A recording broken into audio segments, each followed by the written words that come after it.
Hey guys, it's Jay, the host of Safe Room, Bloody FM's horror video gaming podcast that releases every Monday and Thursday. For April, we'll be covering the original Dishonored, the brand new Alone in the Dark reboot, Stalker Shadow of Chernobyl, and Stasis Bone Totem, and one surprise topic to round out the month. So be sure to follow Safe Room on your preferred podcast platform.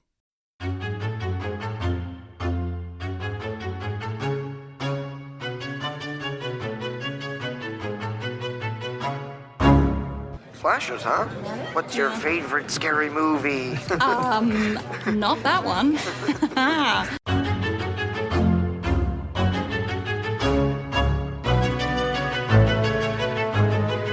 And welcome back to Horror Queers. We're talking, without the glasses, you're not even ugly.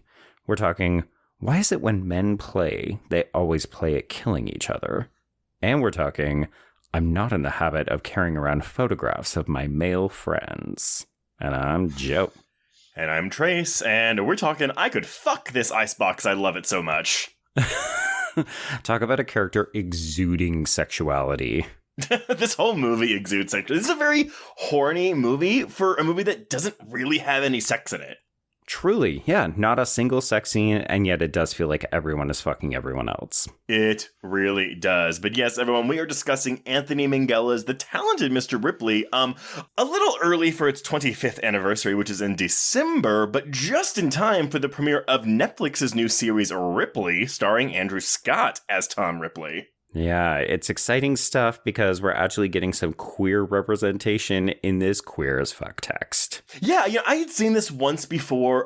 Honestly, I feel like this was a college watch for me, and I remember liking it, but I don't know, really pay attention, I guess, to the queerness of it, because it's explicit in here, but at the same time, not. Yeah, we're going to have a lot to say about all the queerness, but I feel like it's an easy text if you're not looking for it to just say, oh, there's nothing really gay about it. It's just a man wanting to co-op another man's life and become him. Okay, before we get any further into this, let's bring in our guest who's waiting in the wings. Everyone, they are the co-hosts of the Queer Quadrant Podcast, which aims to tell you why some of your favorite 4-quadrant blockbusters are maybe not as straight as you think they are. You may also remember them from our episode on Basic Instinct. Please welcome back Jordan Gustafson. Hello. Oh my gosh, Hello. What a pleasure to be here. Pleasure to have you here. You love this movie? I adore this movie. I feel, I'm a person who does have tattoos, but I don't have a tattoo of a movie on me. And I feel like there's a tight, probably 10 list of movies where I would get a tattoo on me, and this might be one of them. It might be in there. Well, What tattoo would you get? Of course, a gigantic back tattoo of Dickie Greenleaf in color, just like a gorgeous phoenix rising from the ashes. Think Ben Affleck's Phoenix, Oh my god, I was going so basic. I was like, are you going to get like Dickie's rings tattooed on your ring finger, I guess? But no. No, I mean, of course, it would be something simple. It'd be something quiet that you wouldn't really get, that wouldn't draw attention to it. Like, I don't even know. Like, there's not, like a rowboat, maybe. That's kind of fun. An oar going down your forearm. That's not that, a little blood dripping off of it. Mm-hmm. Some of Jude Law's face left on it. Gross. That's what everybody wants on their body. I mean, truly, if you're going to do a Jude Law property, though, it would probably be the young Pope when he's wearing the Speedo, no? Please don't hate me. I've never seen the young Pope. Oh, it's fine. I mean, it's an enjoyable series for what it is. But yeah, I remember people losing their goddamn minds because he's a little bit older, but the body is still be banging. Ooh, I've got fun trivia because while doing research for this, I was watching some interviews with Jude Law. And do you know what thing he's done that he gets like asked about the most by fans and strangers? Oh. The most. Is it like The Holiday? Yep, it's absolutely The Holiday. Yeah. Look at that. You know what? That's amazing because people wanted to hate on that movie and it has become such a classic. It's so good.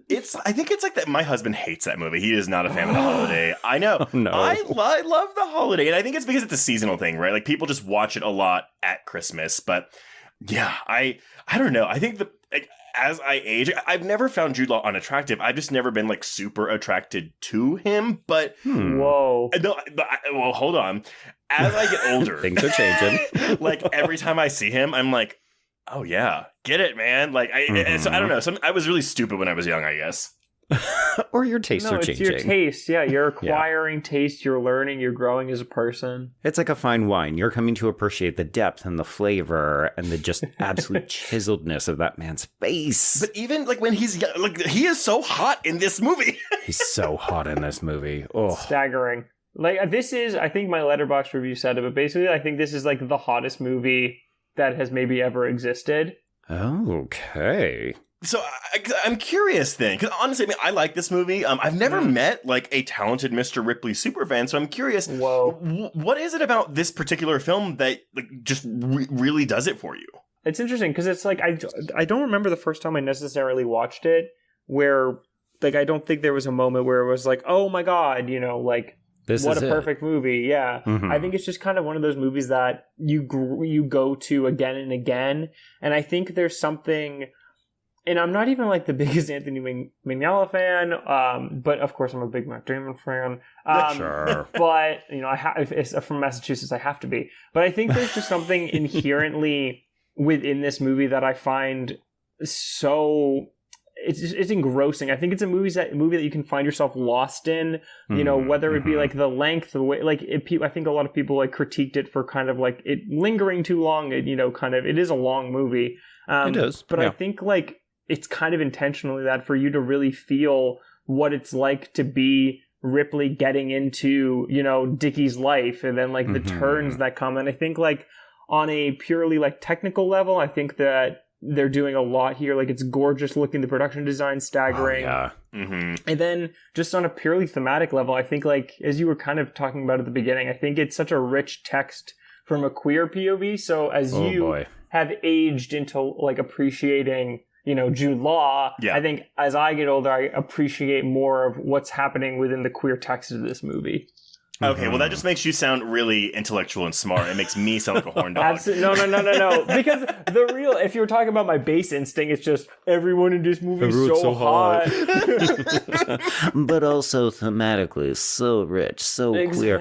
I'm fascinated by the fact that there's virtually no recognizably queer people involved in this production, considering how exceptionally queer it is. Yeah. I thought the actor that plays Peter was gay in real life because, Joe, you'll love this. I know this man, not just from Coupling, that British sitcom. Smash? No, it's not Smash. Okay. He plays Lucy Liu's gay husband on Why Women Kill. Okay. So I was like, okay, I guess it's a gay actor. Nope, he is not. No. I'm sorry. This is also Jack Davenport, by the way. I know him as Admiral James Norrington from the Pirates of the Caribbean series. Of course. Yes. You know? Yes. Which is a gay series, I'll say, but that's a different conversation for a different podcast. day. Yeah. Well, okay. Well, so I'll go into this production because honestly, I mean, there's not a ton, there's no drama here, but it's very interesting. And I will say, I'm pulling all of this pretty much from an interview with Anthony Minghella from the Oklahoman in January of 2000. Okay. So, producers William Horberg, Tom Sternberg, and Sidney Pollack. I just rewatched Michael Clayton recently, and he's in it, and I forget that he acted, produced, like did all this kind of stuff, and before he died, it was great. And Michael Clayton, what a fucking movie, dude! I know my husband hadn't seen it, and that's why we watched it, and I was just like, sorry, this is unrelated, but like when that came to theaters, I had both my parents and my best friend tell me that it was one of the most boring movies they had ever seen in their lives. No. And when I finally saw it, I was like, what? Nothing about this is boring. That is wild. Anyway, okay, so these three guys were looking to re-adapt Patricia Highsmith, noted author and anti-Semite. Her Trace. We just went through this with Strangers on a Train. It's not my fault that we programmed 2 Patricia Highsmith adaptations within a month of each other, and it's not my fault that she is an enormous anti-Semite, or was, I'm sorry. Wow. What? Oh no. Yeah, it's very unfortunate. She blamed Jews for a lot of things and did not like them. No. Well, it's so interesting I said that I was a talented Mr. Ripley stan. I'm actually the #1 talented Mr. Ripley hater. What a bad movie. No, it's Walk okay. it back, walk it back. Just like how depiction doesn't equal endorsement, just like you liking an anti-Semite's work doesn't make you an anti-Semite. No, of course. You know, that half Jew in me is thriving right now. There we go. You know what? Taking pleasure in her not being here. Exactly. Yeah. But anyway, so yeah, they wanted to adapt her classic 1955 novel, The Talented Mr. Ripley. Now, I said readapt. The previous adaptation of this was Renee Clement's 1960 film, Purple Noon. Joe, I know you did some homework for this, but save it until I get to the very end. Okay. Yeah, folks, I have seen every Ripley title except for The American Friend, the 1977 Wim Wenders film. Yes. But okay, so they thought Anthony Minghella, and they, of course, are these three men that I've talked about, but they thought that Anthony Minghella would be perfect to write and direct it. And it's important to note that at this time, he hadn't made The English Patient yet. He was in the process of getting it started. So he hadn't, become the big Hollywood name that he was after The English Patient won its 9 Oscars. But at the time, he was developing The English Patient. And when the start date of that movie was pushed back 6 months, Minghella wrote the first draft of what will become The Talented Mr. Ripley. And I looked at the dates on this. This would have been about early 1995. And Mr. Ripley doesn't come out till 99. So this is a long development process for him. Yeah, because I imagine The English Patient was not a short shoot either. Well, and all it was, just like this film, was on location. Whereas, granted, like that film was Italy, but also like the Tunisian desert. I've never seen The English Patient. Is it good? That's a silly question. Well, here's the thing. It won 9 Oscars. I mean, I feel like we heard Jordan be like, I think it's now become a polarizing text where some people quite like it. That would be me. And I think some people feel like it's overrated and it got blown out because of the Oscars and also the Seinfeld episode. I know about it mainly because of the Seinfeld episode, but Jordan, do tell. I just thought it was so, it's so funny for me being like, Ripley's long, I love it. And then English Patient, I'm like, English Patient long? It's too long. Yawn. Boring. I mean, that's also a romance, though. Like this has a lot of thriller elements in it. Yeah, I mean, I think the English, it's an epic, and I think purely objectively, I do miss movies like that. But I just think, story-wise, it wasn't necessarily something that I was fully invested in. Christ, yeah, it's 2 hours and 42 minutes long. Whew, it is long. Yeah. Anyway, but yeah, so when he started writing it, though, he said to this Oklahoma in an interview, he said, I wanted to replicate how I felt at the movies that transported me on a magic carpet ride into uneasy territory. He also said he wanted to make a suspenseful, wrong-headed love story. Yeah. So after finishing The English Patient, he rewrote the screenplay for Talented Mr. Ripley, expanding some characters and combining others. One big change from the source material is the character of Meredith Logue, portrayed by Cate Blanchett. Yep. So she's not in the novel, but he was entranced with Blanchett after meeting with her and surprised that she was actually interested in playing a small part, because by this point, I think she would have already had Elizabeth. Yes. I think it was just coming out. Everybody was just on the cusp of either releasing a massive film or they had just made it. Well, I think the thing, too, is watching Blanchett in this movie. So she's about 30 years old, the actress herself, which did this movie. But she has a very mature face. And I don't mean that as a negative or as a critique. She looks older a lot. She looks more worldly. There you go, worldly. That's a great way to put it. But there are parts, not the whole thing, but there are parts of this movie where I'm like, oh, you're just a kid. It's the first time I've ever felt that way about Cate Blanchett. It's the part where she's flirting with Tom, where she kind of flips her hair, and it's such a teenage girl thing to do. Yes. But Minghella actually went on to write more scenes for her character to expand her role. When it came to casting, he knew already from the get-go he wanted Gwyneth Paltrow to play Marge Sherwood. He is a friend of her family, and he had written her a note to ask if she would do it, and she was like, yes, so that was already a lock. While rumor has it that the part of Tom Ripley was offered to Leonardo DiCaprio and he turned it down, Minghella had seen a cut of Good Will Hunting, which would eventually come out in December of 1997. And he liked what he saw in Damon, saying, Matt is the nicest person in the universe. Working with him was like getting a present every single day. He's a passionate, charming guy. I guess this too, I mean, Good Will Hunting was like Damon's breakout role, but I feel like this maybe gives him, I don't know, do I want to say this gives him more to do because he's the other lead character in this movie? I think it gives him the edge, right? You know, Good Will Hunting, he's your, protagonist. Like, there is a darker side to that character, but I think this one shows, he can be serious. He can go dark. He can go a little method even. Well, to prepare for the role, Damon lost 30 pounds, running 6 miles a day and dieting. He also learned to play the piano. Minghella happened to see the dailies from a film his wife was producing at the time called The Wisdom of the Crocodiles, and Jude Law was in this movie. Minghella was so impressed that he offered him the role of Dickie. So in a 2020 interview with Vanity Fair, and this is an interview where he was basically going through all of his filmography, talking about his memories of the set. That's how I get that fun tidbit about the holiday, by the way. But he refused the part, and he says, and I quote, like, I was insanely arrogant because he didn't want to play a pretty boy.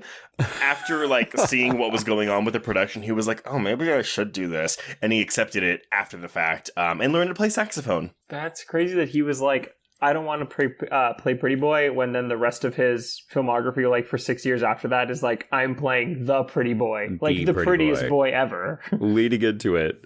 But that's why I like it when he takes roles that are against that type, or kind of subvert the trope. Like, I mean, I think the go-to answer for me is always Closer, where he's playing the pretty boy, but he's such a fucking asshole in that movie. Just the worst. But I mean, that's the character here too. Yeah. Dickie, you could say he's charming and charismatic and yes, definitely sexy, but also, I have known a lot of Dickies in my life and they are kind of garbage. I mean, absolutely. Dickie is bad, but he is not worse than Freddy. Well, I mean, that's why Freddy is there, to make Dickie look slightly better.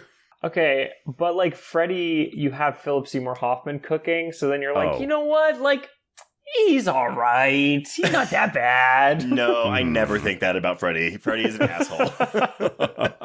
but because he's played so well by Philip Seymour Hoffman. Exactly. Exactly.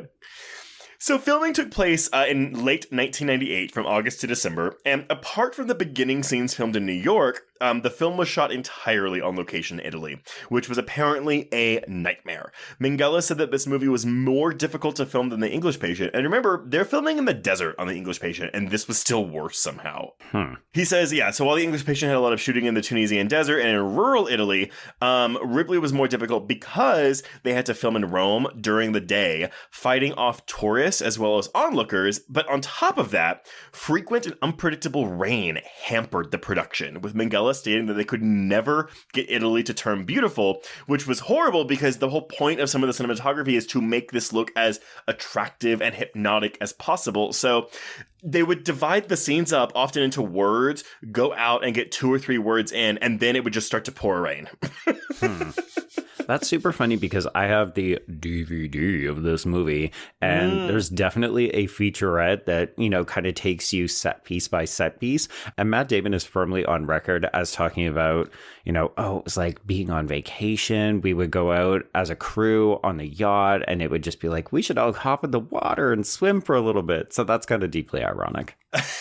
I know this is a job, but it's also like you just get to like live in Italy for like 5 months. This is why every single script that I've ever written is either like in a town that I want to visit or somewhere that I already have gone and like, I'm like, There you go. It's a vacation. You may as well go have fun. Yeah. Establishing scene, shitty backwoods bar in a garbage town. You're like, Right, wait, like, no, now I have to go and be in this space. Exactly. Well, since the film is set in the 50s, the crew went to great lengths to get the feel of a place where life for Americans was sweet. Minghella thought the film should make you want to go live the life the characters are leading, but he also wanted you to realize that it's not worth it. You know, you sell your soul for admission. I would have sold my soul. I'm not above saying that. Like, absolutely. Like, give me this lifestyle. These people are doing fuck all. They're going to the beach. They're going to the market. Like, the worst thing you have to worry about is an imposter coming in and maybe killing you. Sign me up. But honestly, too, if you were just nice and, you know, like had sex with them, then you'd be fine. You wouldn't be murdered in a boat by an oar. Truly.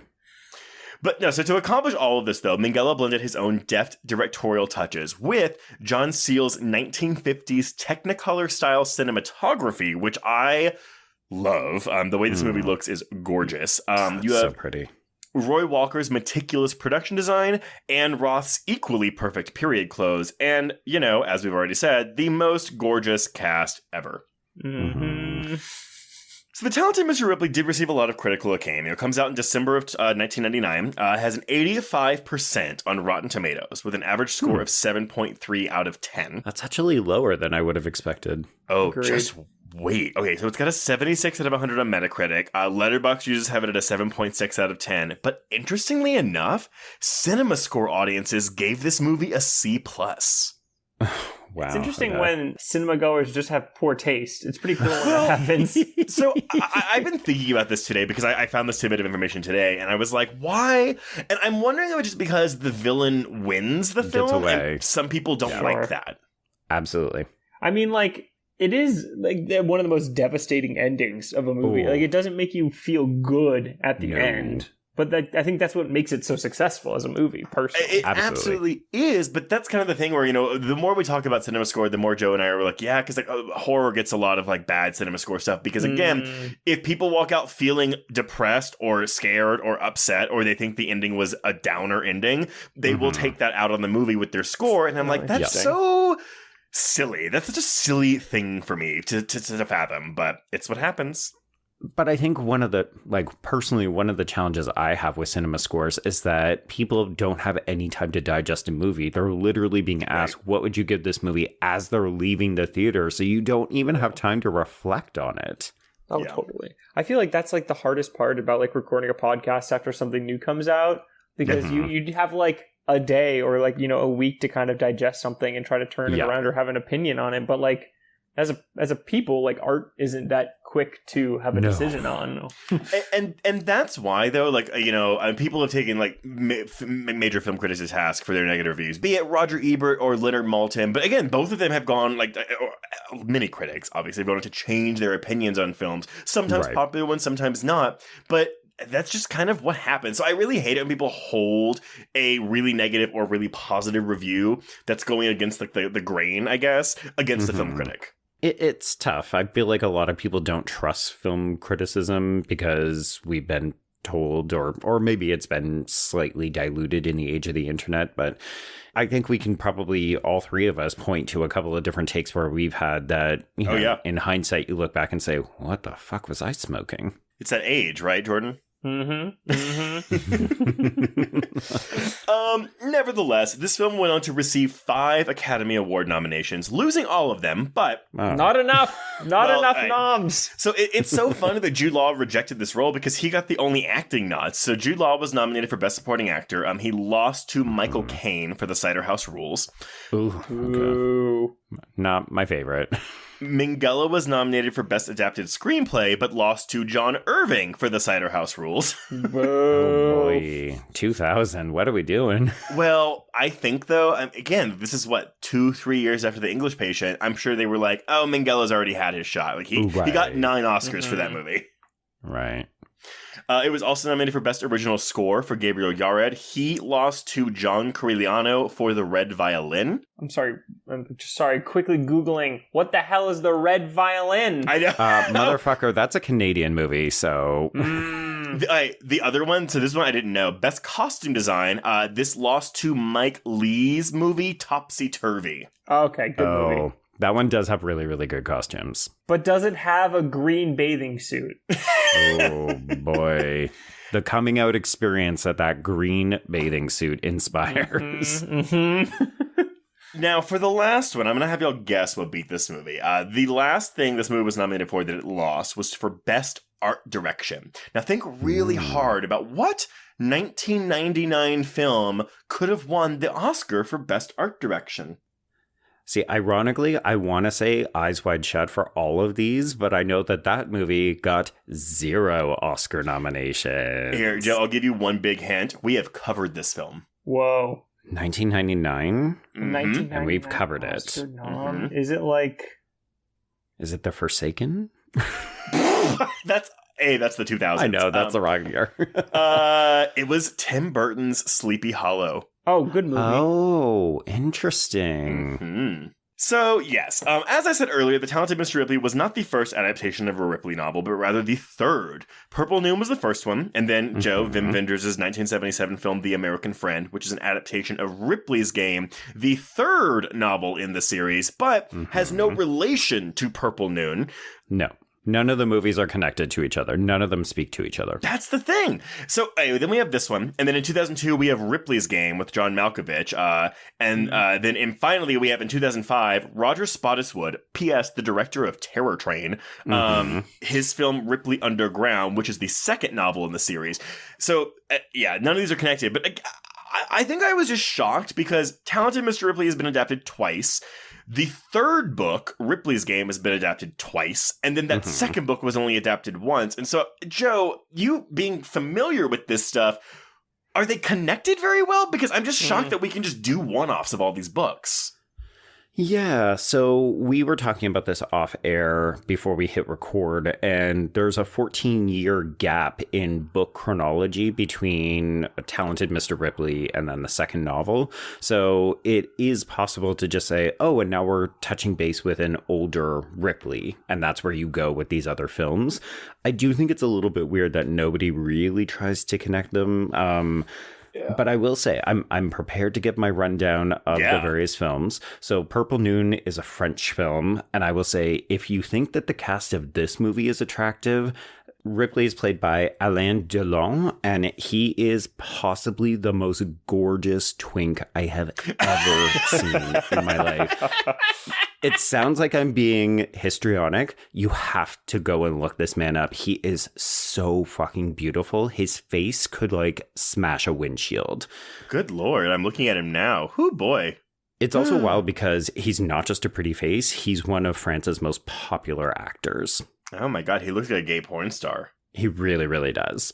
Interesting. I'm adding this to my watch list right now. Fascinating. It's a very, very pretty film. I would actually put it on par with this in terms of its pacing, its acting, and so on. The Dickie murder scene is quite impressively shot as well, considering that this is a movie from 1960. So if you enjoy it, it is in the Criterion Collection. So that gives you a little bit of sense of, oh, it's prestigious. So I haven't seen The American Friend. That's the one I didn't get to in the week that I had to try to watch all of these. I will say Ripley's Game, directed by an Italian woman, Liliana Cavani. It's interesting. John Malkovich would not have been my first choice, but he's actually okay. You just have to get over the fact that he wears a beret the whole movie. But it does have Dougray Scott as the person that he ends up roping into everything.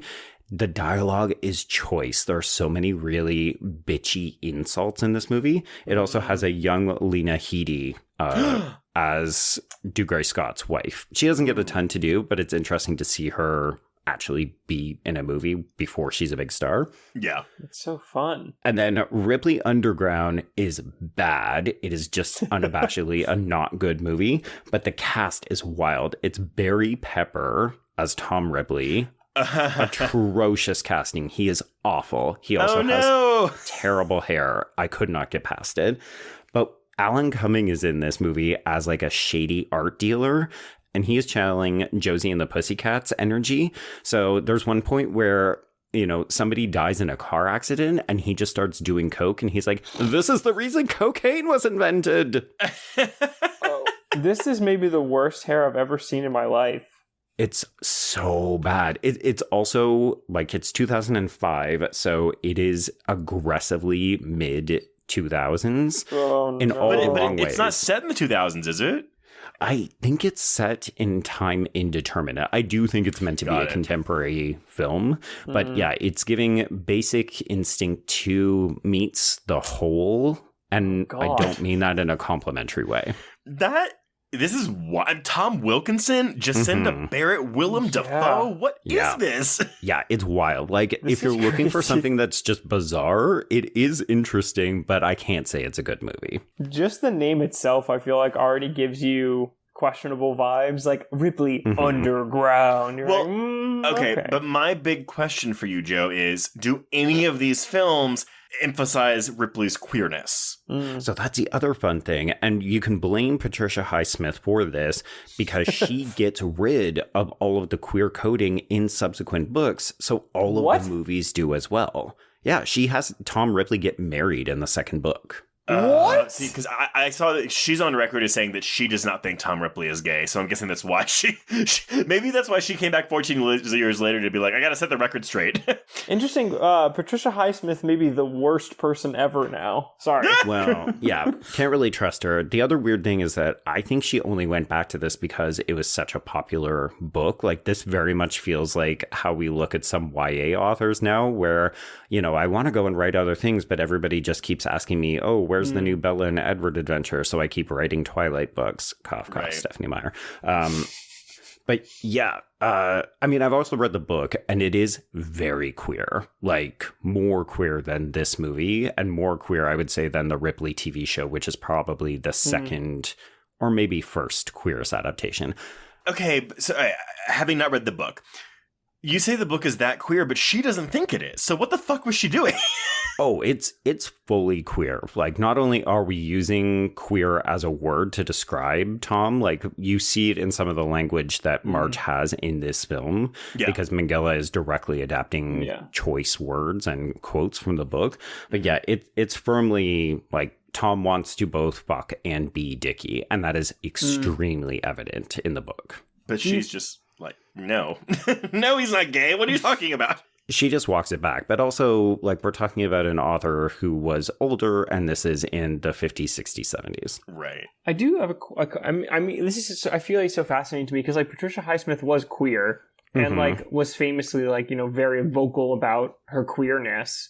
So it's fascinating that she takes such a firm stance on Tom not being gay. And I feel like there's a lot of interesting politics you can kind of read into that. And like how you approach it, like her being lesbian versus Tom being gay, or if you want to say like Tom's bisexual, however you please. I get weird, like, internalized homophobia from some of the ways that she's talked about it. That's what I'm kind of reading here. That's pretty fascinating. But at the same time, though, I mean, she was a private person, but she was so open about her sexuality. So it's like, I don't know. I mean, I don't know her life, but whatever. I mean, she's written an evil twink, you know, multiple times as well. But it's fascinating, like with, you know, Strangers on a Train or this. But it's fascinating that, like, with this one, which is so clearly queer. I mean, like, the whole movie is predicated on him kind of being gay. So then be like, no, sorry, just is shocking. And it's like she wrote The Price of Salt, which is what Carol comes from. But Jordan, I do have this choice quote for her. She was an avowed anti-Semite, and she described herself. As a Jew hater. Oh my God. And described the Holocaust as the semi-cost. Oh my God. Oh my God. No. One more thing. When she was living in Switzerland in the 1980s, she used nearly 40 aliases when writing to government bodies and newspapers, deploring the state of Israel and the influence of the Jews. Oh boy.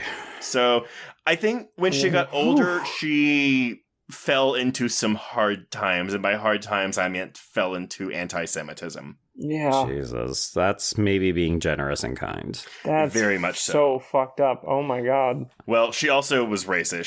She said that while she got along with black people, she believed that black people were responsible for the welfare crisis in America, and she disliked Koreans because, and I quote, they ate dogs. Oh, Jesus Christ. She sounds like such a awful hang. Just truly maybe one of the worst people you could be with. Why does she sound so much like my aunt? That's a lot of people's aunts. Okay, let's bring those back to some positive notes. So I did in my research note that even though obviously there weren't any queer people except her involved in this production, and obviously she just wrote the source material. She's not involved in the movie. Right. Minghella apparently fully acknowledges that Tom Ripley super duper gay or bisexual, as you said, Jordan. So in researching the role, he wanted to make sure he got period queerness right, because this is set like in the late 50s, early 60s. So this is a quote from Frank Rich's article, The Talented Mr. Minghella, for The Guardian. And he says, in preparing Ripley, Minghella helped nail down the young American character's cultural and sexual milieu by reading memoirs by bisexual 60s poet and social critic Paul Goodman and gay author and poet Paul Monette, who died of AIDS in 1995. Okay, so that's interesting. It's 1995 too, because I was looking to see when Patricia Highsmith died. She died in February of 1995, and that would have been around the time these producers were looking to make Talented Mr. Ripley. So I wonder if they were like, she's dead! Let's get it! It's like, honestly, probably. That famous anti-Semite kicked it. Let's make a movie because now we don't have to pay her a red fucking cent. Yeah. We get to dance on her grave. Boy, oh boy. Tom Ripley is just like writing queer on her like tombstone. Oh boy. But yeah, I'm sorry. That is the end of my tale, Joe. So what happens in this lengthy movie? Okay, so we begin in 1958 with a homage to Saul Bass's jagged credits from North by Northwest, and we hear Tom Ripley, who is played by Matt Damon, deliver voiceover for the only time in this fucking movie, because guess what, folks? This is actually the end of the movie, and the whole thing is a flashback, and I hate it.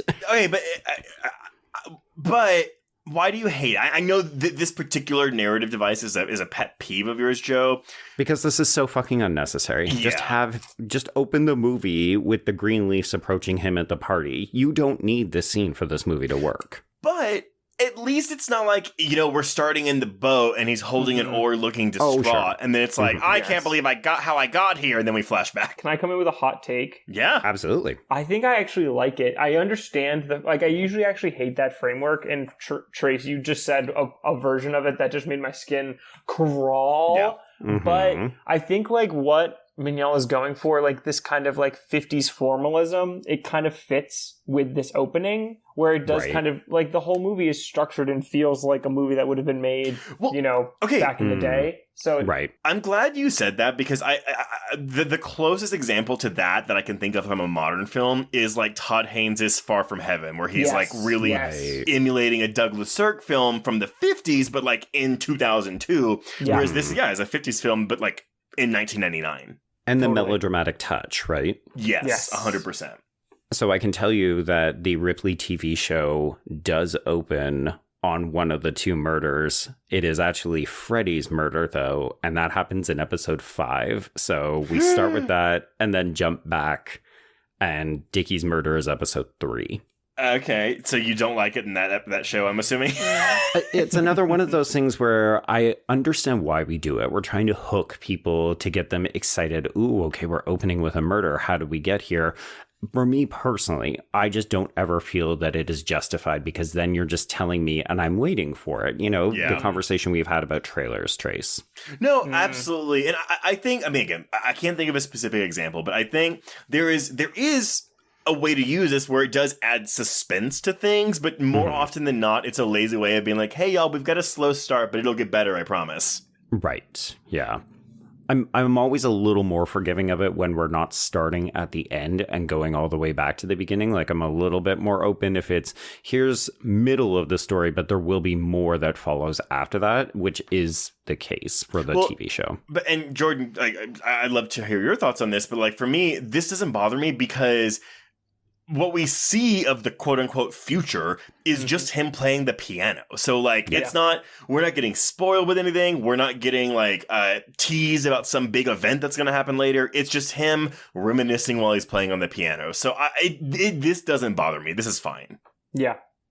Yeah. No, I agree. I think it doesn't really spoil anything. It's not giving you a false sense of unmooredness at the beginning. I think it's just kind of slowly, as I was kind of said earlier, it's slowly bringing us into this world and kind of giving us a taste of what Ripley will be, and whether that be Tom himself or Ripley said movie. So it kind of works for me. I mean, again, I'm probably too in the tank for this movie, but it does work. Who's paid you? Who's paid you? I know. Jordan? I know. The Minghella family has me on $100 a week. Just Ooh. promote the movie. I love that idea. Just for 25 years, they've been paying you off. I would not be doing what I do if that was the case. Honestly, you'd actually have a lot of cash at that point. Oh my god, it'd be so flush. Okay, yeah, so the movie proper opens as Tom is approached at a society party by Mr. Herbert Greenleaf, who is played by James Rebhorn, as well as his sick wife, Emily, who is played by Lisa Eckhorn. And, I mean, nobody cares about Emily because she's really just you need to bring Dickie back from Europe because his mom might die. Dude, I had no idea. All right, so because James Rebhorn is one of those actors that like he's never the lead, but he's in like every single 90s movie I've ever seen. Yes. Mm-hmm. He died from like a brain tumor up in 2006, but he like knew it was coming and like planned his own funeral and everything. But I thought this guy was still alive. I had no idea. Yeah, I feel like I've just seen him in everything forever. I love him. He's such a great character actor. 100%. And he's really good in this too. We used to have guys, like, we were talking about, I talk about this with Brooke a lot, but like guys who have faces. And I feel like we used to have like character actors who had good faces. And James Rebhorn has such a good, like, the angularness, the way his bald head kind of like is a little bigger on, you know, it's just like he is a good, so gorgeous character actor face. It's one of those things where it's like, oh yeah, it's that guy. It's that guy. Yes. Yeah. Definition of a character actor. That guy. Couldn't tell you his name. Seen him in everything. Okay, so the reason that they approach Tom is because they see him wearing a Princeton jacket. But of course, we will come to learn he has just borrowed this from the boyfriend of the singer Francis that he's there performing with. And Tom is actually dirt poor. He works as a bathroom attendant at the symphony. So he's making ends meet. He's trying to scrape, 2 red cents together. So, do we like Tom Ripley? I mean, he's not a person. I guess, I don't know. Yeah. So, Joanne, you're going to say, like, in what way? I don't know. Like, so, yes, as a character, he's great. But do we empathize with Tom Ripley? Oh, for sure. Yeah. I think, like, the movie fails if you don't. I think, like, you do need to feel his heartbreak when he kills Dickie. I think you need to feel his heartbreak at the end. Like, I think about that monologue that he has, and I wrote it down. But don't you just take the past and put it in a room in a basement and lock the door and never go in there. That whole monologue, So how he wants to let the light in. Like, I think if we don't empathize with him at all, that doesn't hit and we don't actually feel the queerness. But like, yes, he's a sociopath, but like you do need to graft on some of your own emotionality to him. And I do think like they are successful in like making him an empathetic character, even though he isn't actually like a character, because he's just, he's just twisting himself to be whatever he thinks he should be. And that's where, honestly, I'm a little surprised Matt Damon didn't get an Oscar nomination for this movie, because every scene, you can see the cogs turning in his head when he's like, okay, how do I fix this? How do I keep my ruse going? It's a really nuanced but understated performance that I really, really, really like. It was one of my favorite Matt Damon performances. Is it because he got nominated for Good Will Hunting? Probably. He's also so young. I feel like the Academy has that disdain for like giving a young actor a lot of praise so early, But not a young actress. Oh, that's true. I will also say he's playing gay, and the Academy has that hurts. Famously not really done anything positive with gay representation on screen. So here are our Best Actor nominees from this Academy Awards. We have Denzel Washington for The Hurricane, Sean Penn for Sweet and Low Down. Get him out of there. Russell Crowe for The Insider. Oh, okay. Good. Richard Farnsworth for The Straight Story. I am unfamiliar with this one. That's David Lynch. Yeah. But the winner is Kevin Spacey for for American Beauty. I'm sorry, I don't know her. I don't know that actor. Jordan, I thought you just said the Academy wasn't very supportive of queer people. And there's our worst representation. And I'm going to say, yes, we all hate Kevin Spacey. I kind of hate... It's a good performance from a terrible person. I feel like American Beauty it's become one of those, like, not exactly a Crash type film where we just hate that it won Best Picture, but people have turned on American Beauty in the past 5 or 10 years. And I hate that because it's Alan Ball, and I think it's a great fucking movie. And it is a good movie. I do think it's just because of the Kevin Spacey of it all that I think that's contributing to it, but it's still a really good movie. Well, I think in some of the same ways that The English Patient became something of a joke is that it ended up eclipsing itself. It stopped being a work of art, and people just looked at it as a punchline, something that we could make fun of, right?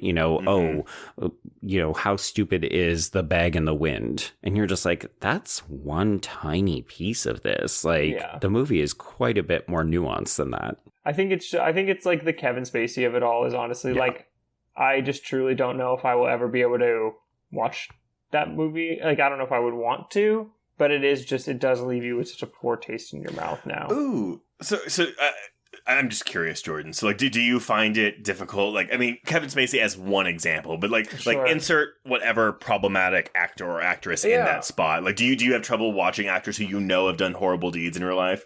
It's interesting because it this is like very much like an art versus the artist thing. Right. And then sometimes I would say no. And I think sometimes yes, I do think it like depends on like what the thing is and like to the extent. But I think like Spacey, a lot of his work feels also like it's playing on his personality that he actually had. And I feel like everything that he's done since has kind of just only contributed to that. So it's just like, even if like, I rewatched LA Confidential last year. Oh. And in that movie, he's playing a flamboyant kind of like, not sinister, but like there's something, going on with him queer. And he's a closeted politician, right? Right, yeah. And I love the movie, but every scene with him, I was like, it's just, I just feel a little icky. So maybe, And let's be real, if we're going to watch one problematic performance from him, let's double down on the problematic nature and just watch The Usual Suspects, because then we can get our Bryan Singer in as well. Exactly. Just get it all at once. Joe, one of these days, and it'll be a group watch with you, me, and my husband, we're going to get you to watch The Life of David Gale. It's a critically reviled film. It was reviled when it came out, but my husband loves it, and it's about the death penalty, but it's handled, I would say, clumsily, but it's very engaging. Like it's like Kate Winslet, Laura Linney, like all these famous people, but it's like a prestige Lifetime movie, and I kind of like it because of that. Sure. What is this movie about? I've never even heard of it. Oh, it's got you said Laura Linney, right? Yeah, basically Laura Linney gets killed, and he's in prison for the murder, and he is on death row he's about to get executed, and he says, "Hey, please bring me this reporter, Kate Winslet, and I'm going to tell her the real story of what happened." It was hated when it came out because it takes a very strong stance in the death penalty argument.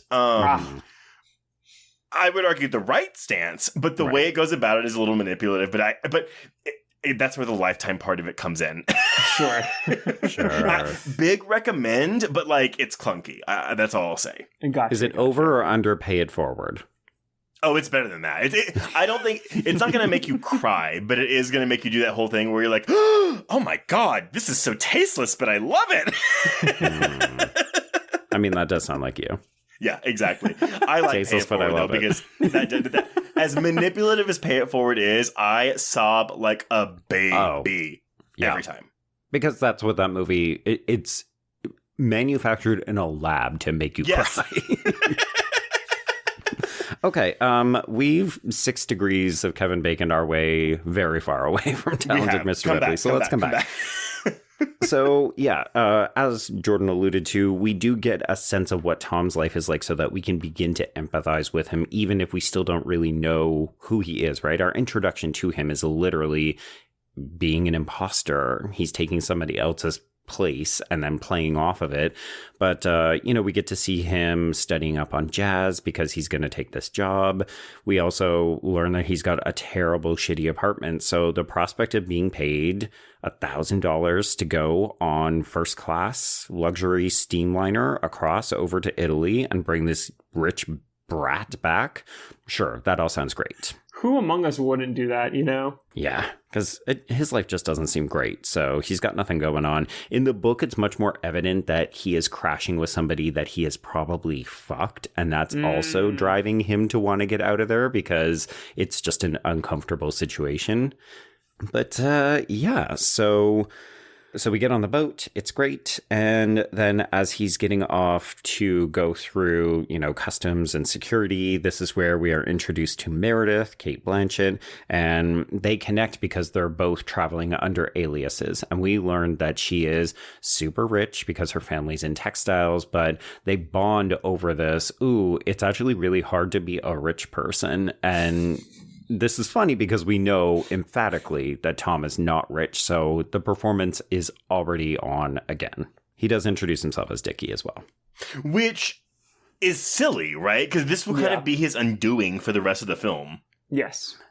Yeah. I mean, in every single iteration of this, Tom is almost an egomaniac where he just keeps taking unnecessary risks, and they do either get him caught or nearly caught, or they result in him having to murder somebody. And that's part of where the tension comes from.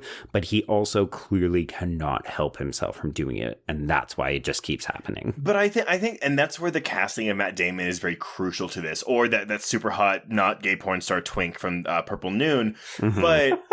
But like what you said, I have not seen Ripley's Game, Joe. But again, based on all of what I know about Ripley, John Malkovich would not have been my first choice because John Malkovich doesn't. Well, he gives off like, oh yeah, I definitely kill people on the regular vibes. Yes, absolutely. He looks like a murderer. It's interesting because he's definitely fucking this young woman and they have like really hot looking sex, which is disappointing from a queer perspective. But she seems to know that he kills people and she's okay with it. Or she laughs it off like, oh, my husband always garroting people on trains. Sidebar, that's the highlight of that movie is when they kill not one, but two, but three people in a moving train. Fantastic sequence. That rocks. Strangers on a Train 2? Okay, so Tom arrives in Manji, which is where Dickie, who is played by Jude Law, and Marge Sherwood, who is Gwyneth Paltrow, are living. They are out on the sailboat Bird. They are down at the beach. They are this beautiful couple who are just living it up in Italy. And so yes, Tom puts on his green Speedo and goes down for a coincidental meet cute where, it's, oh my God, we both went to Princeton, and Dickie does not remember this person for good reason because of course Tom never went there. But so also strange. He is a dick right off the bat. He's horrible. This guy's an asshole. He sucks. So there's a couple of differences that Minghella does do in his adaptation. So not only is Meredith new, the character of Jack Davenport plays is greatly expanded. He only gets a line in the book. He's not an actual character. Wait. So is that queer relationship between him and Ripley not really a thing in the book? All new for this film. Good for Minghella. Okay. That's cool. And again, I think it actually speaks, Jordan, to your point about how we empathize with the character, but also how tragic the end of the film becomes as a result. Yeah. But also relatively new is this character of Sylvana, which is a woman that Dickie is having an affair with. She is played by Stefania Rocca. So there's allusions that Dickie is fucking around with a bunch of people, but there isn't one concrete example of it like there is in the film. It's fascinating that he would, though, when you are dating Gwyneth Paltrow, who is maybe the hottest Gwyneth Paltrow will ever be.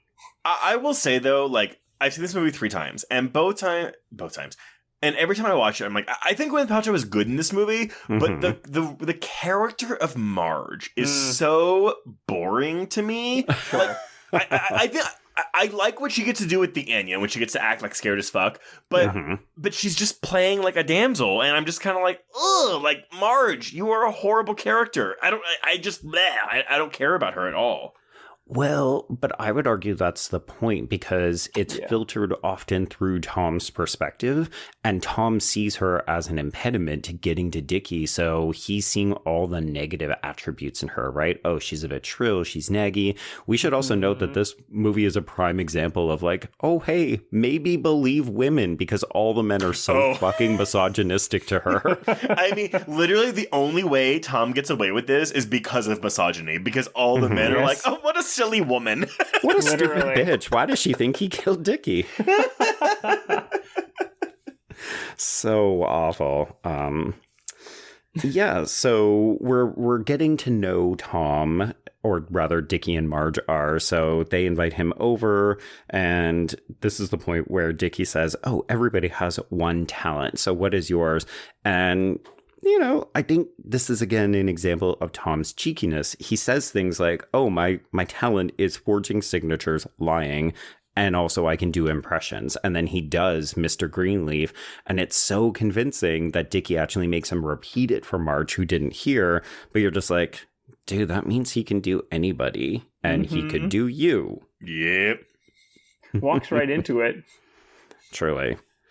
But this is also Tom coming clean. So he says, "Oh, the only reason I'm here is to bring you back to New York, and your father paid me to come." So I do like that we dispense with the subterfuge, or at least this avenue of it, because it still feels very early to be doing it. Totally. So it doesn't sit well with Dickie, though. He basically says, "Well, I'm never going back, so you might as well just throw in the towel now. You might as well head home." So Tom has to think on his feet. So he leans into Dickie's love of jazz, and this scores him some additional time. So we go off to a dive club in Naples, and they end up singing on stage, and they have a great time. And this is basically how Tom gets into Dickie's life. This is a very embarrassing thing to admit. I did not know that song, We Know Speak Americano, was sampling like a very famous Italian song. This makes two of us. Okay. I saw this scene and I was like, ooh, I was like back in my 2011 days. I was like, ooh, yeah, I'm into this. No, that's a sample. I mean, you could still be into it. It's just one of those, sometimes you hear the cover first, or No, but I know, but it's almost like that feeling you get when you watch a movie and you don't know it's a remake, and someone's like, "Well, what do you think of the original?" Record scratch. And of course, we should note that this is actually Matt Damon and Jude Law actually singing. So they said the experience of doing this particular bit was very fun because everybody was singing along, but they did have to rehearse it quite a bit because it doesn't come naturally to either of them. So Matt Damon learned to play the piano, and as you said, Jude Law learned how to play the saxophone, but then we also had to sing live. And believe me, this is on the soundtrack of the movie. Oh, okay. So you can buy this on Apple Music. I would have Not a sponsor. Not a sponsor. It's a very catchy, fun part. Like, this is where we're still having fun with this movie, right? Oh, yeah. I don't think the movie gets, like, quote unquote, like, dour for being a bit. You know, it really gets you on a high. But I think that might, again, going back to that C+ cinema score, I think the fact that it doesn't get dour, like the movie is not like actively being like, look, you should hate this man. You should like be against him because he's the protagonist of the film. Right. I will say the Ripley TV show is interesting because it's so much more drawn out. So it's 8 nearly 50 to 1 hour episodes, and it only covers the book, the first book. So it's quite slow and methodical, and it is quite a bit darker, not just because of the black and white exclusive cinematography and stuff. Does Dakota Fanning make more of a meal out of Marge than Gwyneth Paltrow does? So I'll admit I haven't gotten to the big moment where she would accuse Tom of Dickie's murder, but I've gotten to the parts where she's very suspicious, and she does bring a bit more bite to it than Gwyneth Paltrow does. Okay. But she doesn't have a ton to do. It's very much an Andrew Scott showcase. That's again just the Marge character. Yeah. I did want to note one other fun thing, though. So Freddie, who is obviously played by Philip Seymour Hoffman in this film, is actually played by a non-binary actor, Elliot Sumner, in the TV show, and that's Sting's child. Whoa! Okay. Cool. Apparently a famous musician, but yeah, it was like very jarring when they appear on screen, because initially I was like, oh, do we have a woman playing Freddie's part? Oh, that's so fascinating. And it's not. It's non-binary actor, but we treat the character as male in the world of the show, which to me is just like very interesting from a queer perspective, because we're also referencing that Freddie is gay canonically, sleeps with men in the show. Oh. That rock. Well, I mean, like, not to be like Philip Seymour Hoffman is one of the most queer-coded characters in this, but so fucking queer gets in this out movie. of his So red car, queer. hand, wrist flicks, and he just saunters his gay ass over to the table. To the point, Jordan, where I actually thought that Philip Seymour Hoffman was gay in real life because Oh of my his God. performance. Well, I was going to say it's even interesting, too, because this is not the first gender-flipped role of Philip Seymour Hoffman of a character named Freddy. Right. Yes. What's the other one? Oh, Freddie Lowndes from Red Dragon, Hannibal. who is a woman in the Hannibal series. Oh my God. Wow, a movie that I have fully blacked out of my mind. Yeah. And speaking of the connection, folks, allow me to plug the Patreon. We are covering Hannibal season 1 this year. Yeah, we are. But when we eventually get to season 3, the first episode of season 3 is very much Brian Fuller doing Hannibal as Tom Ripley. And that's why we're in Italy and Hannibal takes over somebody's identity. Oh my God. All the I connections. gotta rewatch that fucking show. It's good. Well, we are, so. Really good. It's like one of the best shows ever made. Truly. So beautiful. Okay, so yes, we're having a great time. Tom and Dickie are really bonding. Dickie suggests, hey, you should become a double agent. Move into my house and we will spend my father's money. We're going to have a great time. And Marge is not super up on this, but Tom tries to endear himself to her by, yes, siding on arguments with her. So, yes, let's get the icebox. Let's not get the car. And it kind of works, but also doesn't because they're definitely gossiping about Tom. And this prompts him to begin imitating both of their voices while also eyeing up Dickie's iconic green ring. I thought you were going to say iconic ass because... Well, that comes later. That's there. We all know that. I did not know that. I did not know Jude Law had this ass on him. That is caked. Yeah, those are some cakes right there. Oh my God, just bury my face in them. Anyway. So Tom does lie about having a fiance. I will admit this doesn't really come to much. It is something that happens in the book as well, but it's his very basic attempt to dodge the queer rumors that Marge will continually lob at him. And we're also floating the idea of a Christmas ski trip to Cortina. So we're gently introducing the idea of Freddy, even though we haven't actually met the character yet. So we learn a little bit more about how Marge and Dickie first met. It turns out that Dickie also kind of lied to her. So it's not like he's the best boyfriend ever. But yeah, you know, we've got a lot of... But we've got a lot of physical contact stuff happening between the men. So there's this moment where Tom gives Dickie a piggyback ride. We go around on a Vespa or a scooter, and Tom is squeezing him incredibly tight. Hell and then yeah. we're also crooning My Funny Valentine in the jazz club. It's so gay. All of this is so gay. Just sleep with each other already. Honestly, I'm going to bring Frank Rich back in this because it's interesting. So Rich notes, Damon, using his own voice, precisely mimics the tragic Chet Baker famous androgynous rendition of this song, My Funny Valentine.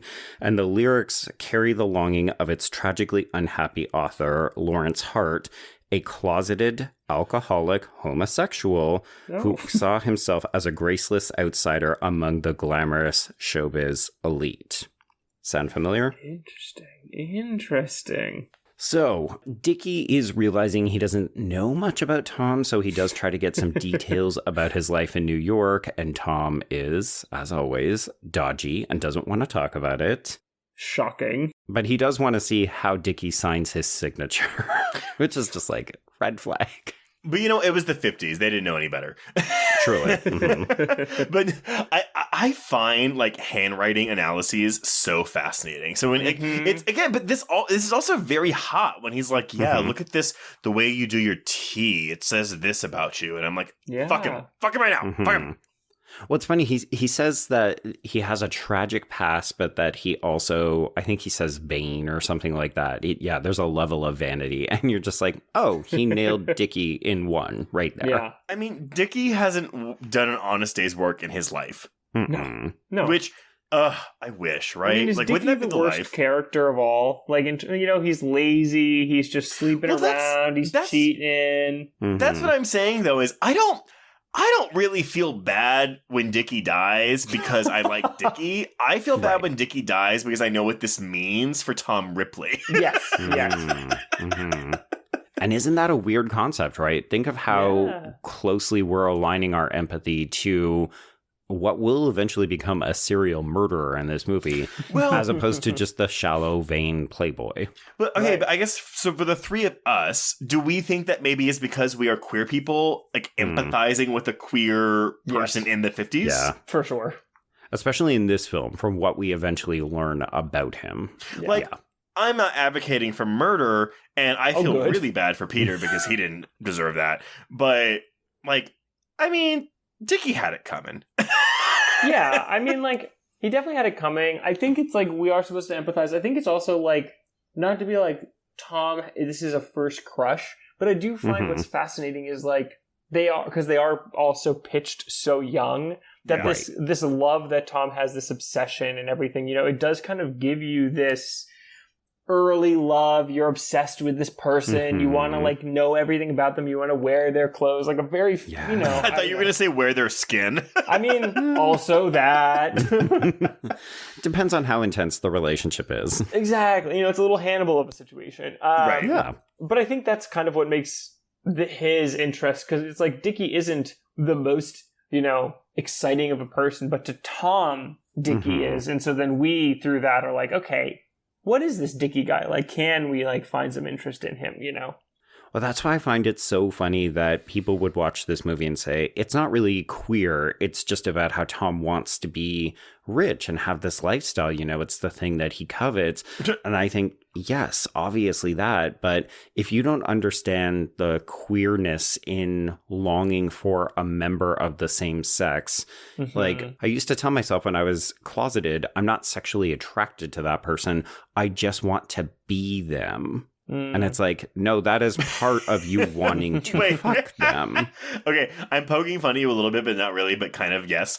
I never thought that. I never wanted to be. Jason's like, no, I just want to see that D and I want to see that A. I mean, but yes, I want to see all the Ds of all the people that I know, obviously. But I guess, because for me, it was the opposite, where I kept telling myself I'm straight because I like girls, but in actuality, I just like being around girls and hanging out with girls, which sounds much more sane than I want to be you. Right. Sure, yeah.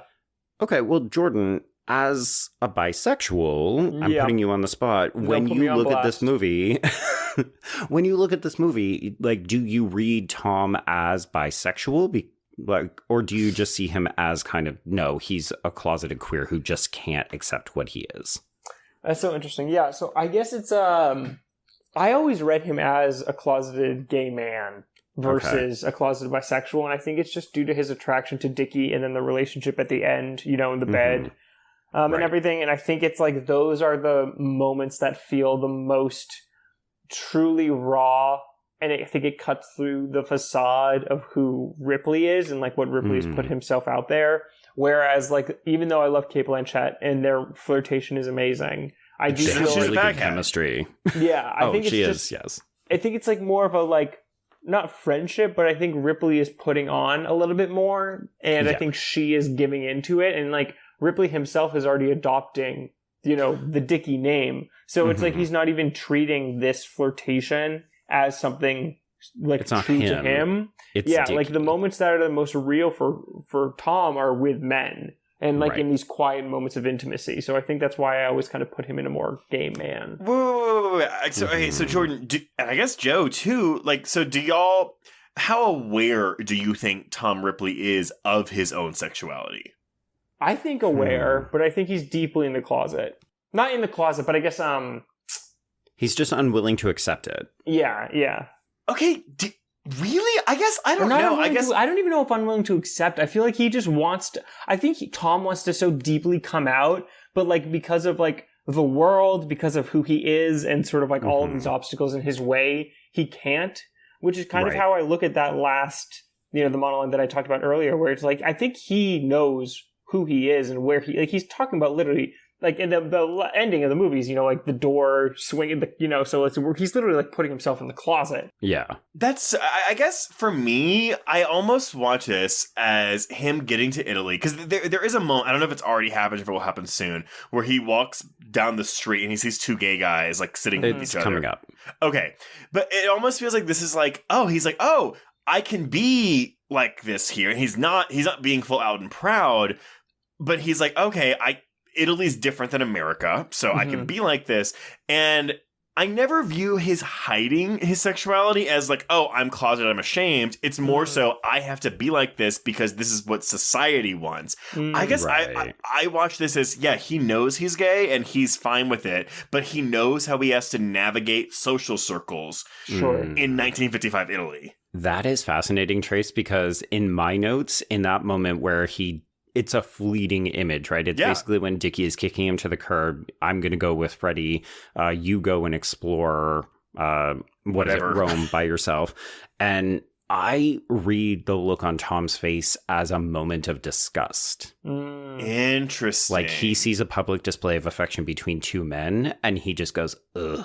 Well, see, that to me is internalized homophobia. Like, I wish I could be so brave to do that. Yeah, but to me, that's him saying, I'm not ready to be out. Like, even if I could express these desires, I'm unwilling to even voice them. And we should note that it is exceedingly different in the book, that moment. It's Tom actually watching a group of gay acrobats performing stunts on the beach, and he's incredibly appreciative of the physicality, but like stunts. They're all in Speedos. They're doing like gymnastics pyramids and that kind of stuff. And Dickie goes, like, he basically says the equivalent of a 1955 F-slur. And Tom goes, I just think they're really, I think they're really powerful. And I think there's like this awesome display of physicality. And Dickie kind of looks at him like, you're so gay. I can't with you right now. And that's like the beginning of the end of their relationship in both the book and Purple Noon. What the fuck, Patricia Highsmith? Like, well, how are you saying this person's not gay? Literally.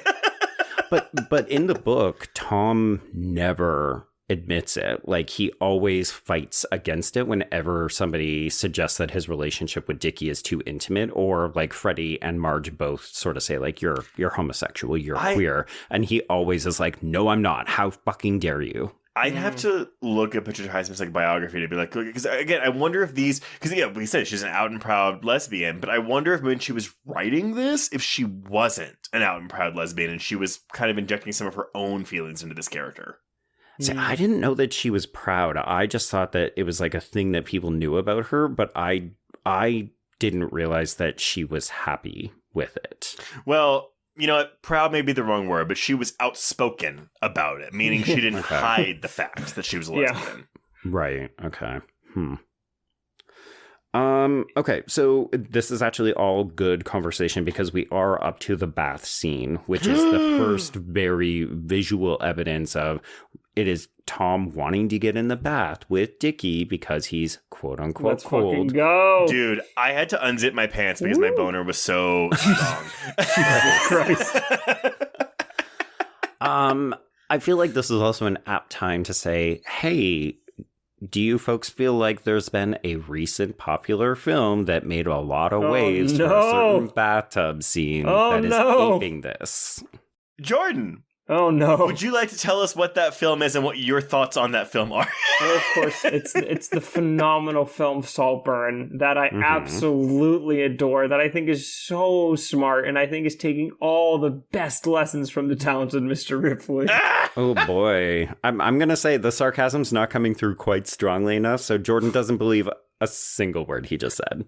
I think I just threw up a little in my mouth. No, it's fascinating. It's just like, I think my biggest issue, and I think this is what I find interesting about the Saltburn X Ripley, compare and contrast. Whereas Saltburn, I don't know if it's more, I guess that's the thing. It's like, it's made in 2024, and I kind of wanted it to feel more explicitly queer. And while obviously there is queerness permeating throughout, I'm not knocking that at all. I think that Ripley has just a more interesting, nuanced look at queerness versus Saltburn, where Saltburn felt like, whoa, look how crazy this is, versus Ripley, which is like actually like interrogating kind of what it's like to be queer and like this person who was trapped in the closet. And while both of them are sociopathic gays, I understand why Ripley is doing what he does. And like we feel like we're following Ripley making these decisions, whereas Barry's character is just like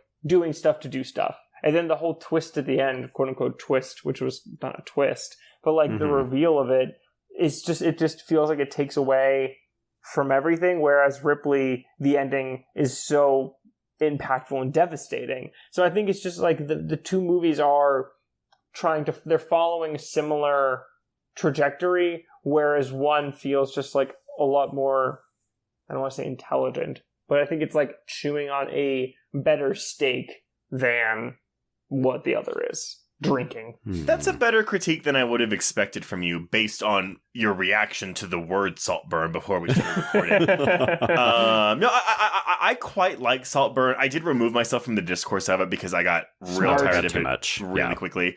But I don't even disagree with everything you're saying, Jordan. I mean, this is definitely a more prestige film than Saltburn, whereas Saltburn feels a little...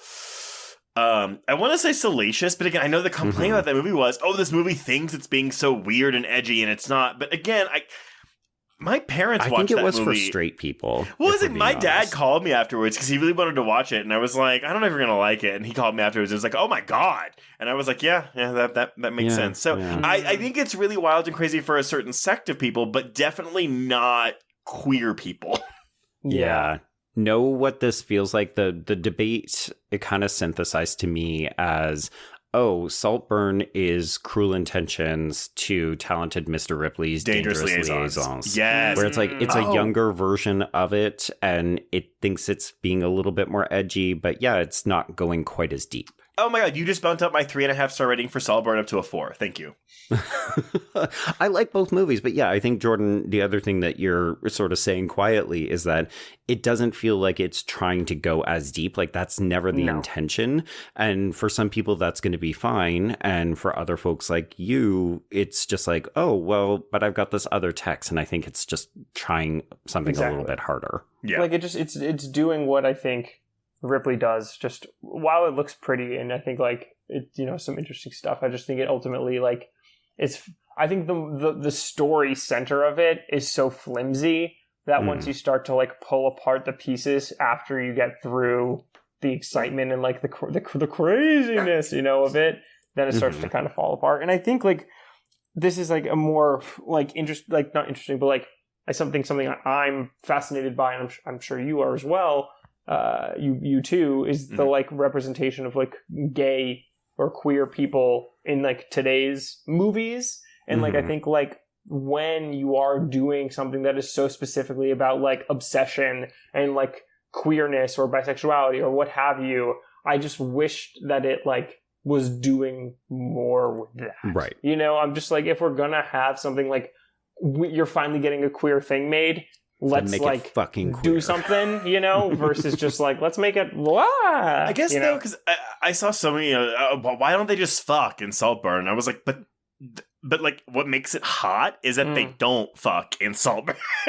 for sure And Jacob Elordi's character is the same as Dickie, right? Where he's the quintessential straight man who's turned on by a gay man's attention and lust, but he doesn't actually want to do anything with it. No, been there. At all. Yeah, I think we've all been there. I will say, I wish the character had more to do, but I really like Archie Maduke's sort of Freddy character in Saltburn. I wish that character had, because that was the character I was most interested in. I'm like, this is because you clearly were like interested, but like you've kind of been used and done before, like you've been through the Elordi ringer. So what, like how does that affect you as a person? Right. Well, sidebar, put me through the Elordi ringer. What? Oh my god. But nevertheless, though, back to Mr. Ripley and this fucking scene. It's really hot, hey? The second he puts his hand in the water. This is so hot. And that they're playing chess makes it all the hotter. And then we get this ass of Jude Law, which... But the cringe, when he catches Tom looking at him in the mirror. And of course, there's so many mirrors in this movie. We're using every reflective surface to double these characters up. Yeah, baby. But I mean, this is because I think this was the closest we get to an actual love scene between these, unless you want to call their murder a love scene, I guess. But well, yes. But nevertheless, this I can't imagine. I mean, is this exact scene in the book, Joe? No. Okay, good on Minghella. Honestly, like he died way too soon. Injecting queerness in his shit. He died like right after Cold Mountain. I spit in the air and they say it's raining. There's one accent that I would kill to be able to do, and it's Renee Zellweger. From that movie. Yeah. Let's put him in a pot. No, none of us can do it. No, it's impossible. Renee Zellweger, I feel like people come down on her for winning that Oscar for Cold Mountain, and I'm sorry. Sure. Bitch deserved that Oscar. I mean, she deserved it for Chicago. She deserved it for Chicago. Let's be clear. But I think that was the year Nicole Kidman won for The Hours for that nose. So wow, I love Nicole Kidman's performance in The Hours. No shading that. Who else was nominated for that? So Chicago's 2000, right? 2002. Oh, yeah. Right. Okay, so then 2003 Oscars. Yeah. Mm-hmm. Yeah, because Cold Mountain is the following year. That's 2003, yeah. This is a great 5, though. Fuck. No, I know. Mm-hmm. It's amazing. I think I would give it to Julianne Moore. Wait. You got to go through the list because the listeners so it's Nicole Kidman in The Hours, Salma Hayek and Frida, Diane Lane in Unfaithful, fucking Cool Mom, Julianne Moore in Far From Heaven, and Renee in Chicago. Yeah, shit, yeah. That's that's a tight 5. I don't even know how you pick between those, to be honest. No. That's when you throw your ballot away and say, I give up. Well, it's interesting, though. So here's the funny thing. Oh, I was going to say, I would have given it to Julianne Moore for The Hours, not Far From Heaven, but Julianne Moore was nominated for Supporting Actress that same year for The Hours, but Catherine Zeta-Jones beat her. Yeah. That's why she loses, because people always do the double nomination and it cancels them out. Mm-hmm. God damn it. Because Julianne Moore did win an Oscar. She won for Still Alice. Oh, thank God. Yeah. Anyway, yeah, I think because this Chicago 2002 Oscars year, this was the year that I started getting into the Oscars.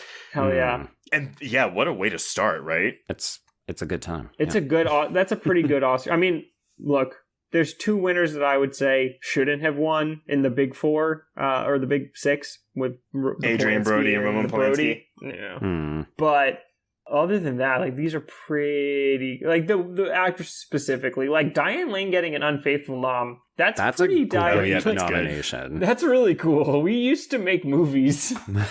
I mean, if you have not seen Unfaithful, it is one of the all-time erotic thrillers. But the mistake with that movie was that it was marketed as like, oh, this is the new Fatal Attraction, but the opposite, and that's very much not what Unfaithful is. No, but it's the casualty of any Adrian Lyne film. That's what we're going to do now. Yeah, absolutely. Okay, anyway. Coming back. Okay, so we decide we're going to go to Rome for a little bit, and this is when Tom basically gets a letter from Mr. Greenleaf that says, "You fired." So, but in a nice way, though. He's never rude to Tom. No, it's very much, we thank you for your effort. Clearly, it's not going to work, so we're going to part ways. Yeah. But this is when we are introduced to Freddie Miles, who is played by Philip Seymour Hoffman. He pulls up in a cherry red convertible. Yeah, baby. Just immediately, it's like injects adrenaline and energy into this movie. We thought we were getting complacent. Everything was settling in. No, Freddie is here to upset the order. Yeah. His first line of English dialogue is, "Oh God, don't you want to fuck every woman you see just once?" The most gay man in the world. I've never met a gayer man in my life. I was going to say, the performative heterosexuality. Yes, I love every woman. Yes, I want to fuck every woman. Yes. Dickie, come into this tight booth with me so we can listen to jazz. So I also love how Tom like Tom and Freddy lock eyes and immediately are okay, we are mortal enemies because we will go to the mat to get Dickie's attention from the other one. That's the thing, right? They're just battling boyfriends. Yeah, literally two gay men realizing the game of the other gay man. Yeah. It is impressive how Freddy just immediately figures out Tom as well. Oh, yeah. I mean, like, within, like, he literally looks at him and he's like, I'm smelling something here. I smell gay, I smell poor, I smell imposter. Is that Dickie's asshole in her breath? Okay. Oh my God. Oh, Jesus.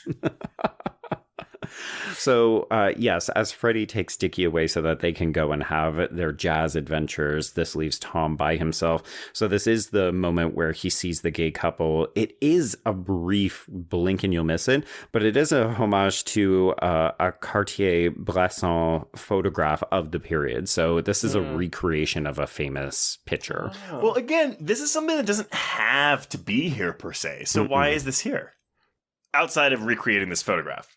Bringing you into the like the world. I think this is a movie about like, do we need to make this choice? No. But does it benefit like the macro world that we are living in? Yes. Right. Like, I feel like some of these choices are very much just Minghella like flexing a bit and like letting you kind of lull into everything that's happening, like putting you in Ripley's POV, right? So that way we understand what Ripley is seeing. So like we again, it's like so we empathize with him, but then also, you know, kind of get and take into the wonder of this world. Yeah, because this part of the film particularly feels like a travelogue paid by Rome tourism as Tom just goes around all these various sites. And it's gorgeous, but it's also incredibly lonely. But it kicks off with this image of you could be out, you could be macking on a man in public, but you're going after a straight man and you're pretending to be something you're not. Like, you need to come out and go after what you actually want, Tom. A rich straight man. I'm sorry. Like, honestly, if I'm a closeted gay man in 1955 and I have this gig, I will absolutely pull a Tom Ripley. Oh, I mean, this is what Freddy calls him out on. He says, "How do I get your job?" Oh, yeah. And it's cringe, right? Oof. Freddy is saying everything out loud, and sometimes for the audience's benefit, but sometimes it's just like, oh man, you are not mincing words. Not at all. I hate this character, but I love this character. I do think you're right, Jordan. If this was played by a less good actor than Philip Seymour Hoffman, this performance would be so grating and insufferable. Like, actually awful, yeah. Mm-hmm. I mean, And Trace is like, no, it is. It is. I find him I feel like this is an asshole and I cannot wait to see this character die. But that's by design. Yeah, exactly. Right. Like, he's a purposeful asshole. Yeah. Mm-hmm. He serves a function. Sometimes, look, we need him sometimes. It's fine. Sure. I mean, he's not in the movie that much. It's just when he is on screen, he pops. He has probably about as much screen time as Cate Blanchett. Right. Which is shocking because she's not in it that much either. She's in and out. Mm-hmm. Okay, so naturally, Dickie does not make the 8 p.m. train back, and Tom decides to amuse himself, as he will say, when he decides to sing and dance while trying on Dickie's clothes. Also really hot, but also really awkward whenever he walks in. Mm-hmm. Yeah, because it's very clear that he is wearing Dickie's underwear in this scene. So hot. Sorry, all the wine's getting to me. Trace is like, I'm just really horny this episode. I'm really horny right now. Trace, put your dick back in your pants. We're recording. I know, I had to unzip it again. Stop it. So I do love this brief interaction. So Tom apologizes and says, just don't say anything about this to anyone. And when we cut to the next scene at breakfast, Freddy immediately says something to the effect of, oh, are you trying on Dickie's clothes again? So Dickie just clearly went and spilled the beans to both Marge and Freddy. I mean, but is there a part, like the line in the sand, where it's like, okay, Dickie's had enough? I almost think it's from the very beginning. I mean, we later learned that he knew, or at least had suspicions of Tom as being a liar from the very beginning. Yeah. But doesn't that? But he doesn't say anything because it's almost kind of like he's so rich, he can do whatever the fuck he wants. So why not? Where do you find your fun, right? How do you stop yourself? Game. Yeah, exactly. Yeah, he's playing him as like a toy. 100%. Which again, I think that adds an extra layer to the Dickie character. Totally. Well, and that's why the next scene becomes so important, because right after this, we go to the sailboat and Dickie and Freddie are play acting in the water. This is where Marge says, how come boys always play trying to kill each other? But she also says this very telling line. And again, this could be so on the nose in the hands of a lesser actor, but she does fantastic with this. But she says, it's really cold and lonely when Dickie's sun isn't shining on you. Oh, I love the line of the movie. This. Yes. Because this is so fucking relatable, right? We've all fallen under the attraction of somebody who's really magnetic and charismatic, and you want to be around that person. And then you realize, oh, they only treat you that way until they lose interest in you, and then it feels like death. Well, and Marge doesn't realize this, but this is also kind of signing her own, well, not a death warrant per se, but like Tom will use this to fuel his lie. Totally. Oh, yeah. He is so mean to her. He is the meanest to her of any character. Well, you could argue he's very mean to women. Well, and that's why when I asked her, like, do we empathize with Tom Ripley? And it's like, yeah, to an extent, I guess so.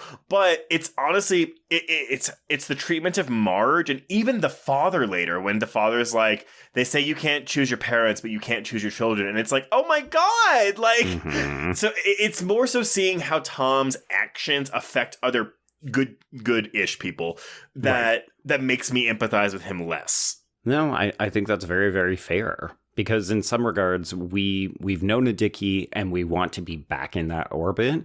But I end up relating a lot to Marge in this movie. Yeah. Which is very sad. But she does get, I think, a little bit of a kick. Because as much as she empathizes or feels for Tom, I think she also takes a certain amount of pleasure at letting him know, oh, by the way, you're not coming to Christmas at Cortino. Oh, really?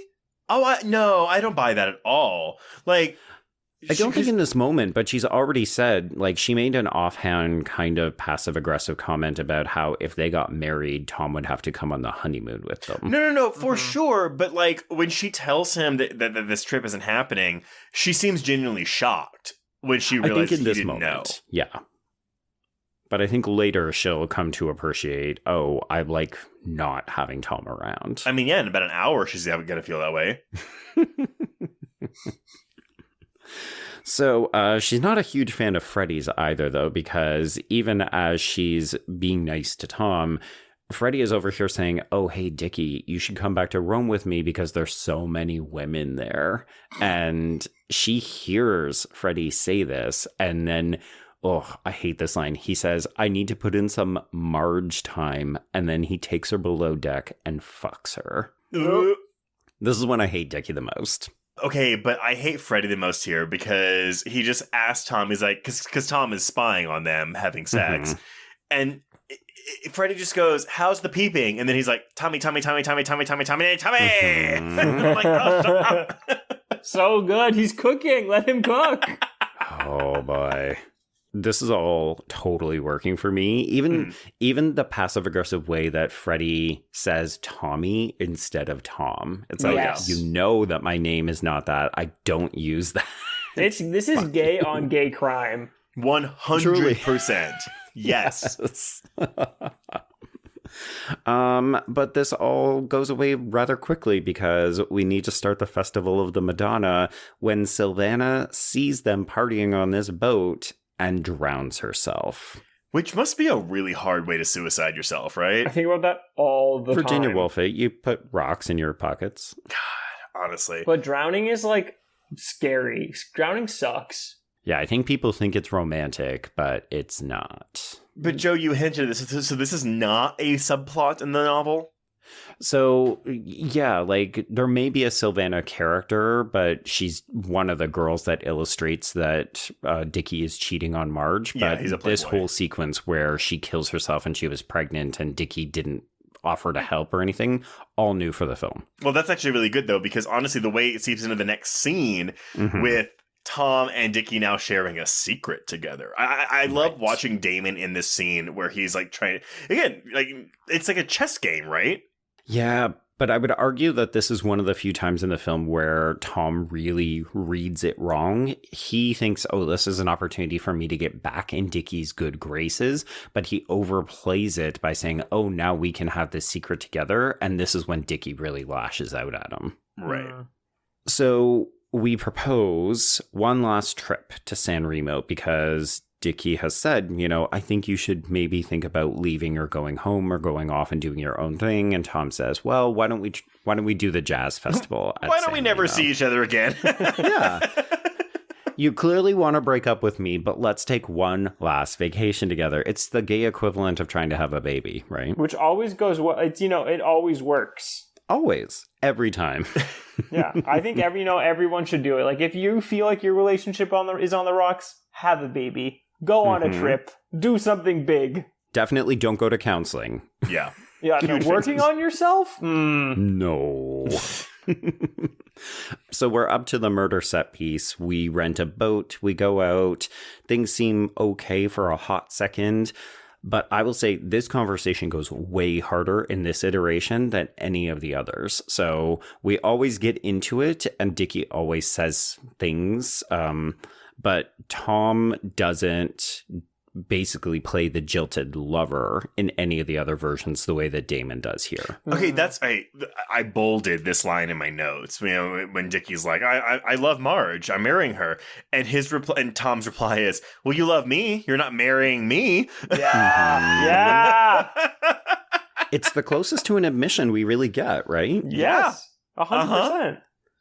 But this is almost hard to watch, I find, where God, it's like, oh, we're saying things that we are going to immediately regret unless one of us dies. Yes, you're saying the quiet part out loud, really. I mean, it's honestly, is there a worse, I mean, there are, but is there a worse insult than you can be quite boring? And then he just keeps saying, boring, boring, boring, boring. I, too, would have put some rocks in my pockets and walked into the ocean if he said that to me. See, I would have killed him with the oar if he had said that to me. Trace was like, no, I would have picked up the oar.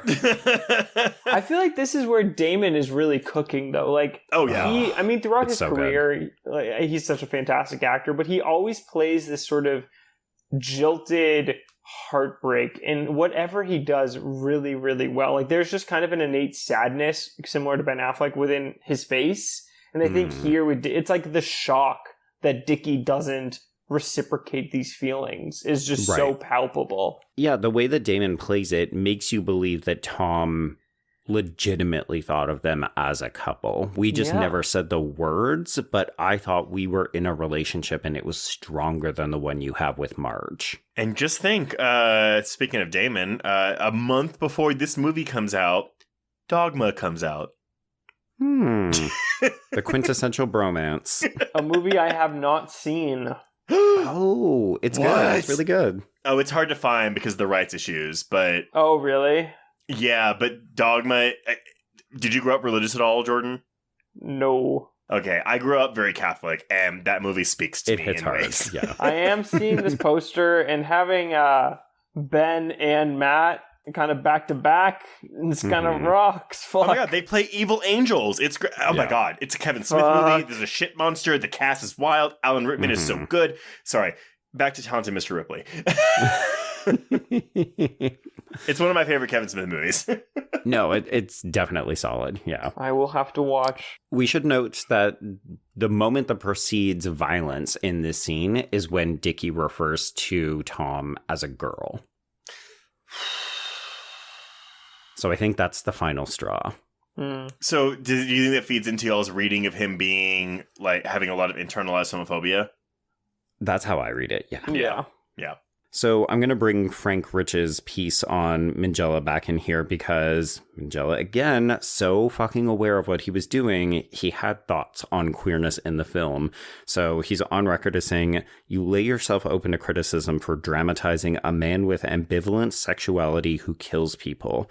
I'm desperate that no one infer a connection between his actions in the film and his sexuality.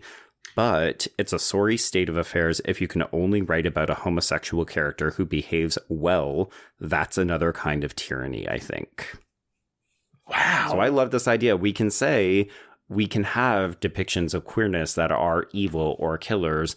You know, we've always been on record saying we can't have that exclusively, but you can have really interesting portrayals like Tom Ripley, and those can be good. We can make good art from it. Yes. Like, I think Brooke and I have this conversation a lot where it's like, obviously, you don't want every queer character who's ever on screen to be evil, but also, like, you don't want every queer character who's on screen to be, like, a goody two-shoes perfect. Because, like, inherently, we as humans aren't that. Like, you have to have portrayals across the board.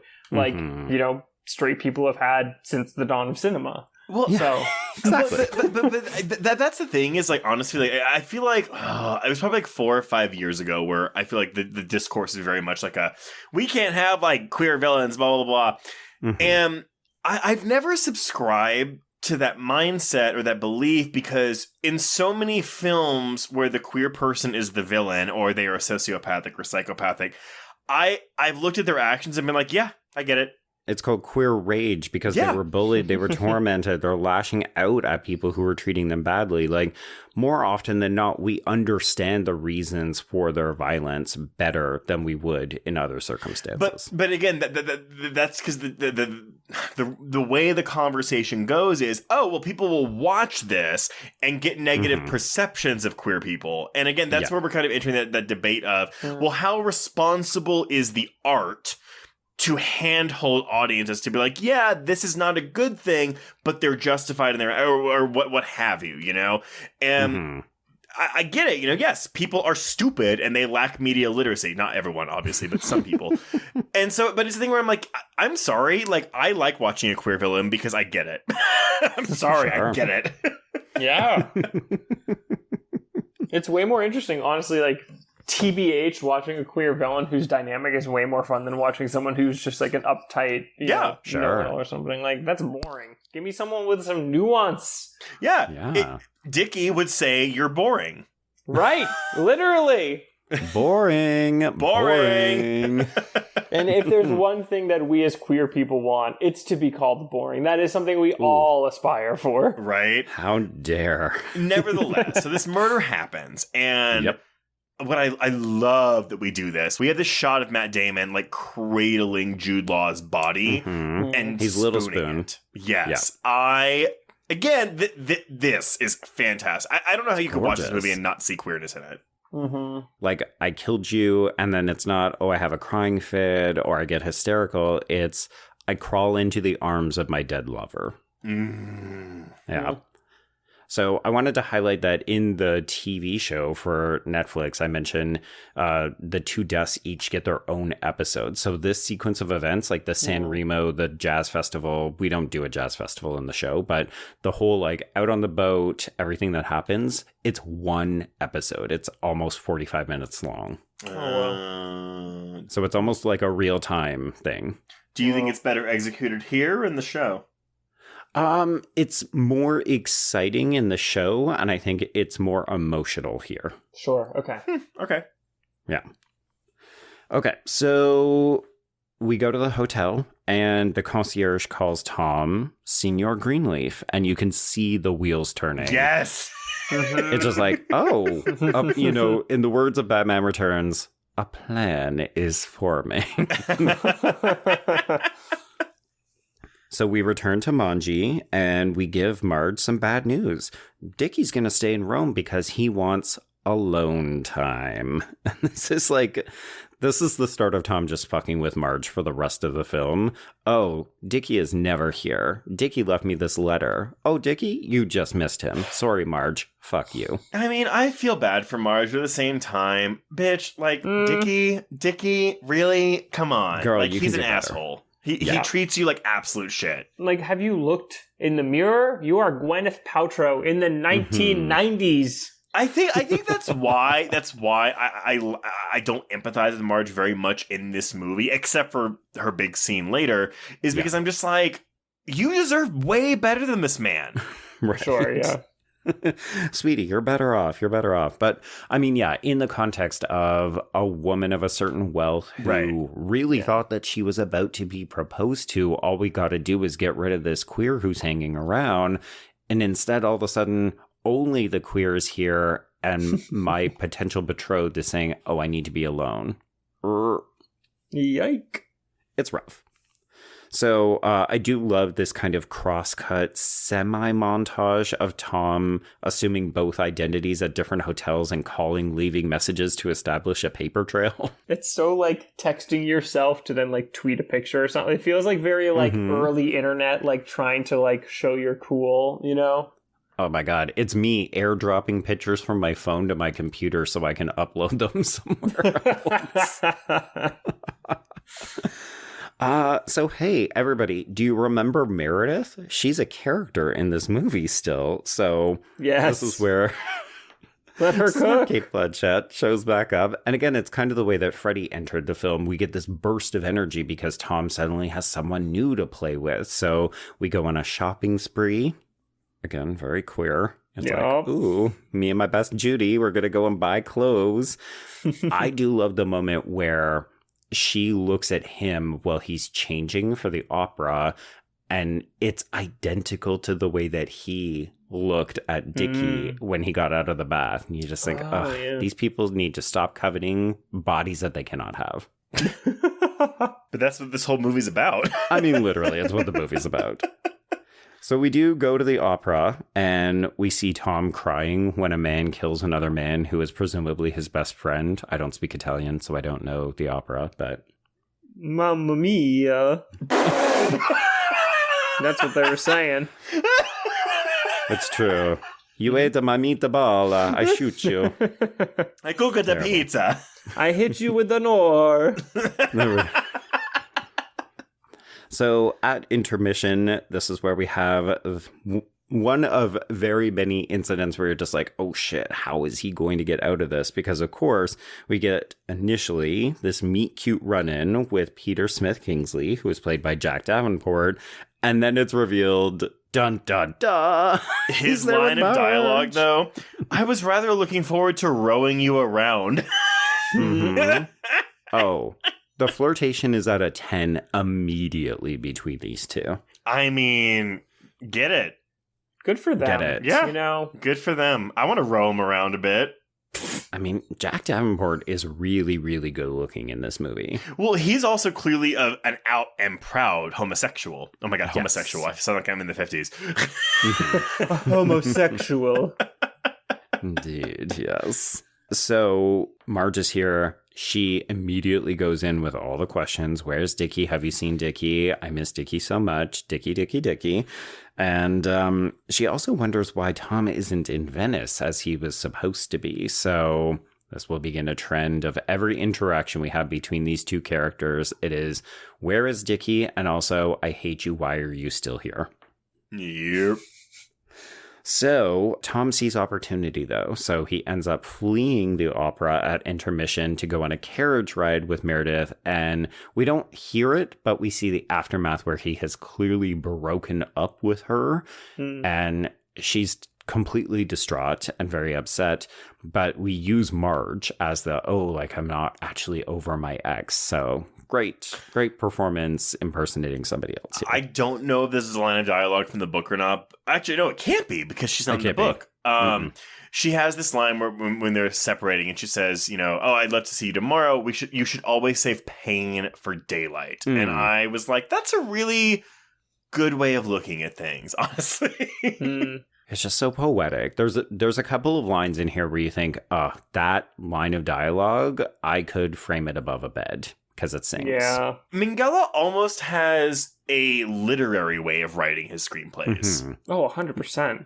Which is appropriate given the source material, right? Like, sure. Highsmith is definitely writing pulpy thrillers, but she has a certain purple prosiness to it. Like, not a lot happens considering how short the book is, but it feels meaty in the way its characters interact and talk. Right. Yeah.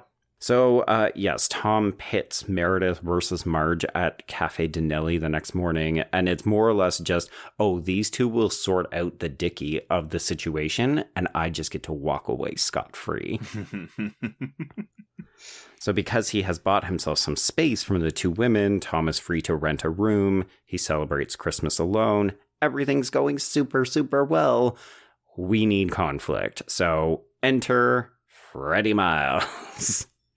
So this dude barges in. He wants to know where Dickie is, why he didn't write to say that he wasn't coming to Cortino for Christmas, but also your interior design skills are ugly and basic. Yes. And you There we seem to go. be wearing Dickie's shoes. And there's actually a very funny recurring gag. Well, it's funny in a dark way on the TV show where Tom picked out a purple robe for Dickie. Like the Greenleaf said, oh, can you bring him some clothes from America? And Tom picked out a very, I would say, colorful choice of robe. And of course, Dickie doesn't want to wear it, but Tom wears it later. And Freddie looks at the robe and just goes, ugh. That's what we need, like a bitchy gay. Which is what we have. Because this movie is rated R. It's a very soft R. Like there's, Right. It's not gory. There's not sex except for that maybe the feet fondling we get in the boat between Marge and Dickie. But Right. I like that the murders we get, like they're both bludgeonings. They're not overly graphic, but they feel realistic in a way to where it's like. It feels like this would actually be how an impromptu murder would go across. Yeah, I think that's what makes it so powerful and like raw and upsetting when it happens, because you are shocked like that he's bludgeoning these guys to death. Like I think the Dickie one is emotionally sad and devastating because of everything. Right. But like the way in which he kills him, just like point blank, the second one is just so much colder. Yeah. And you really do feel that Ripley is now spiraling, and you feel the tension in the, like, this one is less, I don't know why I say defensible, because the Dickie one wasn't obviously defensible, but it's like so clearly out of love and like pain, whereas this one is purely like, I have to watch my back. Yeah, I gotta survive.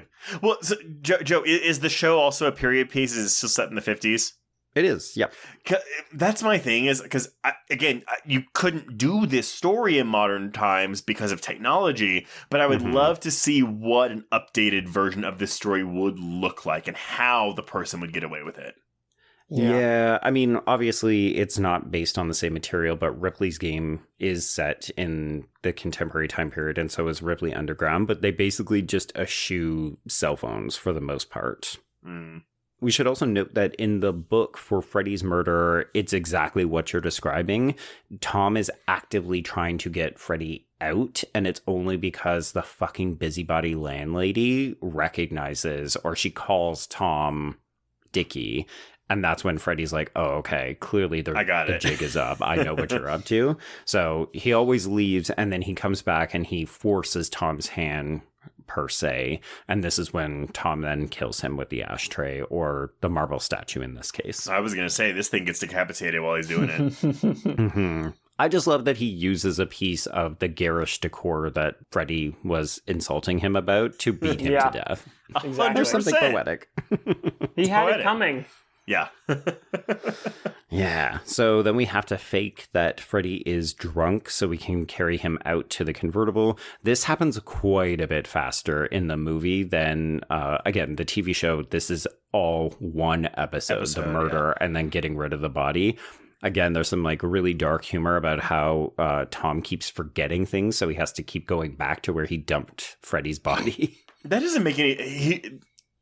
being forgetful, that doesn't seem like a trait of Tom Ripley. Yeah. Well, it's one of those things where you, as Jordan, I think Jordan, you suggested, it feels like the wheels are starting to fall off a little bit. Like we're not thinking it through very clearly. And I think that's actually important too, because again, in real life, no one has everything figured out. So it's more entertaining and suspenseful to watch someone who does everything on the fly. Yeah, absolutely. I mean, that's where so much of the tension in this film comes from. So speaking of tension, now that we have killed Freddy, it's only a matter of time before somebody finds that body because we're not able to just like dump it in the ocean like we were with Dickie. So the next morning, Inspector Roverini shows up. He's played by Sergio Rabini, and he interviews Tom as Dickie. And then things are starting to unravel a little bit more quickly. So Tom thinks he sees an image of Dickie when he's riding on his scooter and he ends up crashing. And then all of a sudden Marge is out on the fucking street because she's come to Rome looking for him and looking for Dickie because nobody knows where he is. Okay, I've got to say for both of you, is it, and look, movie logic, whatever, it's fine. But the number of times all these people just happen to cross paths with each other. Mm-hmm. Specifically Meredith, too, by the way. I think that's just like being queer, you know? My circle is so tiny. Exactly. You're just, everyone knows everyone. Yeah, I mean, does it make sense considering how big Rome is? No, but I think it's also, there's a certain class critique that's going on here that we haven't talked a ton about, but these people all stay at certain types of hotels because they have a certain amount of money and they would never be seen somewhere else. It's a class thing. Yeah, exactly. So Tom ends up ditching her as soon as he starts to see that there are like reporters and police around. He tries to hide out in his apartment, but Inspector Roverini wants to ask him more questions. I do really enjoy how they kind of get into it here. So Tom really balks at some of the questions that Roverini is asking him. And this is where we get the line, "I'm not in the habit of carrying photographs of my male friends," which I'm just like, Tom, you're trying a little too hard. I'm telling you, man. Like the way he gets by with some of this stuff is miraculous. Yeah, in the TV show, there's this really great moment where he basically accuses the Roverini character, who's called Ravini. He basically says, like, your English isn't good enough and you don't know what you're saying to me. You're insulting me and you need to back off. That's quite good. But nevertheless, they're like, so this... like this line of dialogue, the whole like I don't carry pictures of my male friends around. Whether or not you believe that Tom Ripley is closeted, out and proud, or like he knows whatever, he is using societal ideas about queer people as a way to get away with things. So that's what this is. He knows by saying this man won't question him again. Right. Mm-hmm. So I find that extremely fascinating. Well, it kind of circles back to what you were talking about with when he sees the two men, right? Like, he's aware of what is and isn't acceptable. And I think, Jordan, you said he could be acting on it, but he's choosing not to, or he's unwilling to. And I do like how he understands it enough to weaponize it here, but he can never apply it to himself. Yeah, he's playing the game. Ripley's game, if you will. Shut up.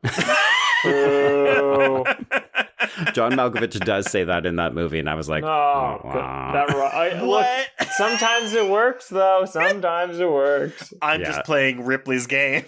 Well, it's like Dougray Scott goes, well, like, why did you implicate me? Why did you bring me into this? Like, you've basically ruined my entire life. And John Malkovich just goes, it's part of the game. It's Ripley's game. Do you think that Ripley gets away with it specifically in this movie just because his face card is so strong? Like, you look at Matt Damon and you're like, that is... Like, do you think, like, if Ripley isn't Matt... Okay. No. No. Because here's the thing. Unless he kills Meredith, he will never get away with this. No, because isn't this why he chooses to kill Peter? Because he can get away with Meredith? Right. Sure, absolutely. But for how long? He's got to kill one of the two of them. This is extending his life. It's not, like, guaranteeing it. Because, unfortunately, while Marge and Meredith exist in the same plane of existence, he can't get away with this. Right. Yeah, the weirdest thing in the book is you just keep, like, he's not allowed to travel because he can only go so far without the inspector saying, like, we need to be able to track you down. We have more questions. So it's what keeps him around Manji and Rome, or like the book equivalents. But, you know, by the end of the book, spoiler alert, his escape is that he goes to Greece. And he's just like, no one will ever find me here because I basically moved a couple of countries over. But the thing with this particular movie is if he just wouldn't have lied to Cate Blanchett in the first scene he met her in, he would be fine. Yeah. So the moral of the story is don't lie? No, I think it is lie, but lie better. Right. If you're going to lie, do it better. Yeah. So Marge does end up breaking up with Dickie through the door. And, you know, I think this is the start of some decent, you know, showy performance from Paltrow. Yeah. And it's hard to watch her just, you know, pouring her heart out to this uncaring queer man who's on the other side going, all right, well, that's one down. I don't have to worry about her for a bit. Well, and that's the thing, you know, she thinks Dickie's alive for all this when Dickie's been dead for like 30 minutes of this movie's runtime already. Mm-hmm. Yeah. So speaking of dead, this is when Tom writes a suicide note using Dickie's voice on his typewriter, and then he packs, but he makes another fatal mistake. He can't let go of Dickie's ring, so he brings that with him. Jeez, which, stupid. Stupid, but like understandable. Yeah. I would forget as well. He lubes that ring up and fucks it a lot. You don't fuck it. You just jizz on it and then what? What are you two doing with the rings of your close friends? You don't want to know, Jordan. Also, if you're missing a ring, we don't know where it is.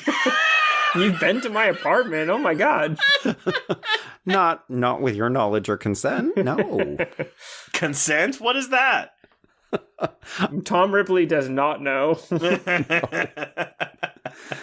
Okay, so Tom goes to Venice, and this is where he meets up with Peter. They go to the police because, of course, he has not spoken to them as Tom Ripley. So Tom Ripley has been missing since the San Remo trip because 2 went out, 1 came back.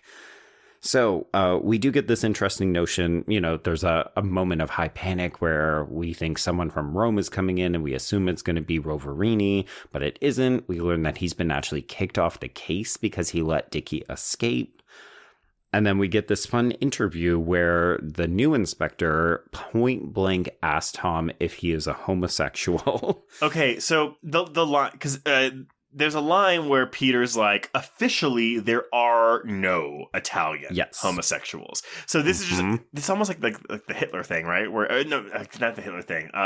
It's almost like the thing in Saudi where, or like even certain parts of Africa where it's just like, we don't have a queer problem because they don't exist here. And you're just like, no, you killed them or you've driven them underground. Yes. Yeah. Well, I thought there was, again, it's an interesting bit of dialogue to have, but we don't really dig into that much more. No.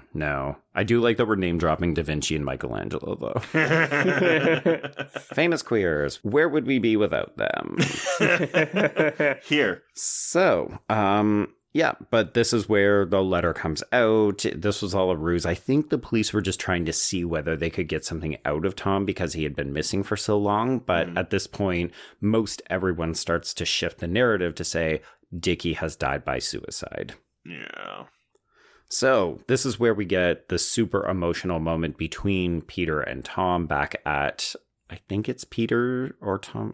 No, I think it is Peter's. It's his piano, I think. I think it says piano, yeah, because we learned that Peter is a conductor. Yeah. But, so we get this great bit about what it must feel like to live as a murderer, which, of course, Peter doesn't know Tom is doing that on the regular. And then Tom has this monologue, and I've got it here. Don't you just take the past and put it in a room in a basement and lock the door and never go in there? That's what I do. And then you meet someone special and all you want to do is toss them the key and say, open up, step inside. But you can't because it's dark. There's demons. And if anybody saw how ugly it is, I keep wanting to do that. Fling the door open, just let light in and clean everything out. Chef's kiss. This is all new. None of this is in the book. Then that is why... Oscar for that. Well, even the moment where, like, Peter comes and he drapes himself over Tom, and it's under the auspices of, oh, I'm going to play a little bit of piano, but it's clearly also, I'm trying to give a person who's emotionally stunted and is repressing their homosexuality, literally just gave me a cry for help. And it's like, it's a hug in disguise, and it's so good. And you want Tom to open up and be like, here's the key. It's the key to my fucking heart. And Tom can't. I guess that's my other question, too. So to me, this film is very queer. Like, there's no hiding the queerness in this film. But I do think there's a way to make, I mean, obviously there's plenty of ways to make it more explicit. Do y'all feel cheated or betrayed that the film doesn't get more explicit with its queerness? I personally don't. I think, like, what explicitly I find interesting about the movie is that maybe it's bad that I find it interesting that it doesn't, but I kind of like that because that's kind of Tom in of himself. You know, like, the movie is all about Tom and his POV, and so by not being explicit in kind of all these relationships, it's kind of showing him being in the closet of kind of his own making. And, like, I don't know if it would take away or maybe it would add, I don't know, but I do think that maybe, you know, I think, like, obviously probably purposeful because of the time and, like, studio mandates and everything. But from, like, intellectual / creative POV, I do think, like, it still is successful, and I think it gets across everything it needs to get across, and it is still devastating. Yeah. And in the end. So I don't feel a bump at all for, like, a lack of a smooch or anything, you know. And I'm not saying that I need fucking, like, Tom Ripley, like, taking Peter's dick, but it's the thing where... Well, maybe Tom's a top. We don't know. Or vice versa. What have you. Whatever. They're both giving verse energy if we're being real. Oh, sure. But I guess I can see a world in which someone watches this movie and walks away not picking up any of the queerness. Now, to me, that's silly because it's just there, plain as day. But I can see because it's not so out there that someone could walk away being like, oh yeah, he would just really liked him. You know? But again, I guess that's kind of going back into my whole, like, well, does the art have to, like, get didactic about it to make it effective? And the answer is no. Yeah, does it have to spell it out for you? Because even, I'll admit, I haven't seen this movie in probably about 15 years, and I completely forgot that Tom and Peter are sharing a room on this steamliner at the end of the film. They are together. They are 100% together, and they're fucking. Yeah. Like, there's one bed. Clearly, we know. Like, no one's sleeping on the floor. Yeah. But at the same time, like, we don't see a kiss. We don't see them, you know, making out or anything. So I agree with you. But it gives us enough, though, you know? Yeah. I think we've got what we need to tell the story. We can infer everything. Exactly. Okay. So it's time to bring Marge back. She's coming to visit Peter. I don't think realized that Tom was going to be there, so she's not very happy to see him. But she has arrived with news that Mr. Greenleaf has flown in, and he's brought with him an American private investigator named Alvin McCarran, who is played by another character actor, Philip Baker Hall. Yes! Oh. Woo! Not enough screen time for Mr. Hall in this movie, I'm not going to lie. I'm surprised he didn't get an Academy Award nomination because this feels like one of those, like, single scene Academy Award nominated roles. Right. In for 8 minutes, Oscar. His face is maybe one of our greatest faces. So good. Yeah. Is he still alive? He's dead too, isn't he? Maybe. He is. He died in last June year, of 2022. I love what Minghella does here because it's this tricky balancing act where Tom Ripley is about to get caught. I'm sorry, he's actually not about to get caught, but you constantly think he is about to get caught. And thanks to everything we've seen before and Damon's performance, you want this horrible monster to get away with it. And I love that.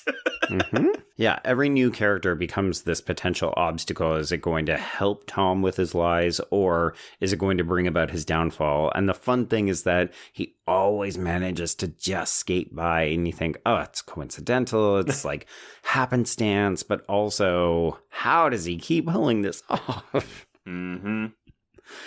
So we go to meet Mr. Greenleaf, who updates them about the investigation.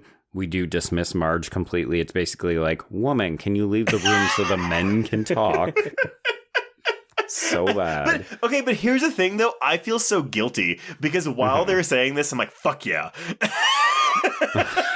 You have no sympathy for Marge. No, because it's not even like that. It's just that I want Ripley to get away with it. I don't want Marge to be the reason he's found out. Right. Okay. I do think that this scene is really interesting because there is a moment where Mr. Greenleaf comes over, but he interrogates Tom quite a bit more in the book. Like, he wants more details. And the private investigator is actually pretty chill because he's come over and everyone has more or less accepted that the suicide note is real, except for Marge. So the investigator is kind of a non-starter, but Mr. Greenleaf really wants more details from Tom. And then we get this moment in the film where he more or less says, I'm mad at Dickie. Like, Dickie was not a good person. And that sucks because I still miss him, but he kind of brought this on himself. Well, no, that's that line, you know? People say you can't choose your parents. And it's really good acting from Rebhorn where he has this long pause and he's like, but you can't choose your children.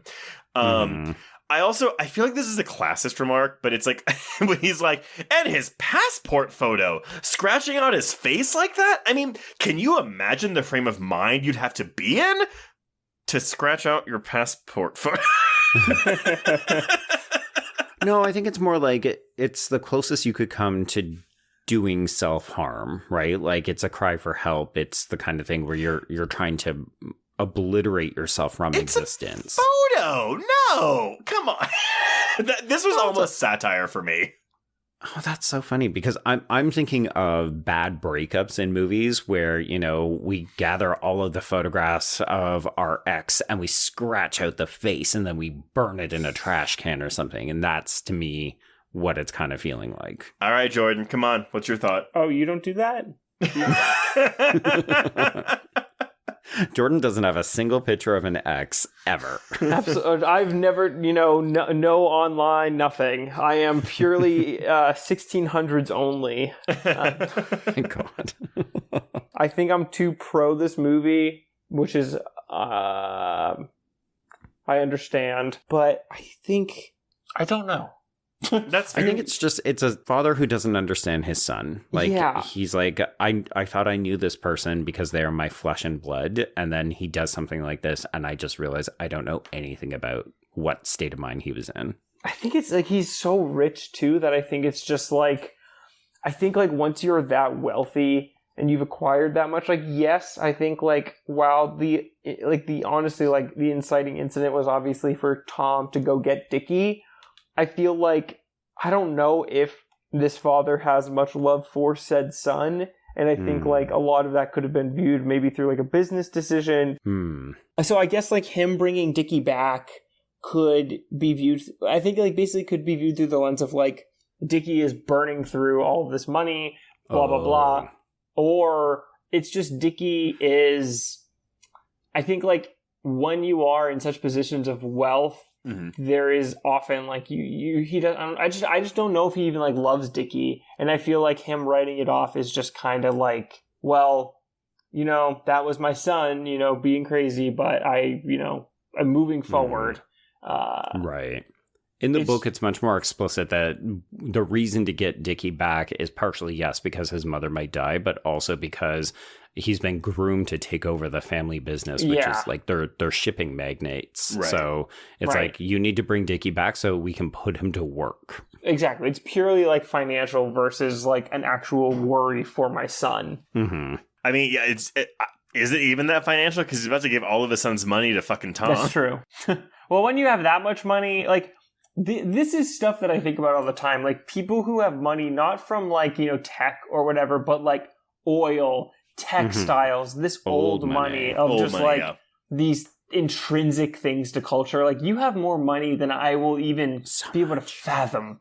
But also this money, you're right, Jordan, it's a drop in the can. It would mean nothing to this guy. But also this is hush money.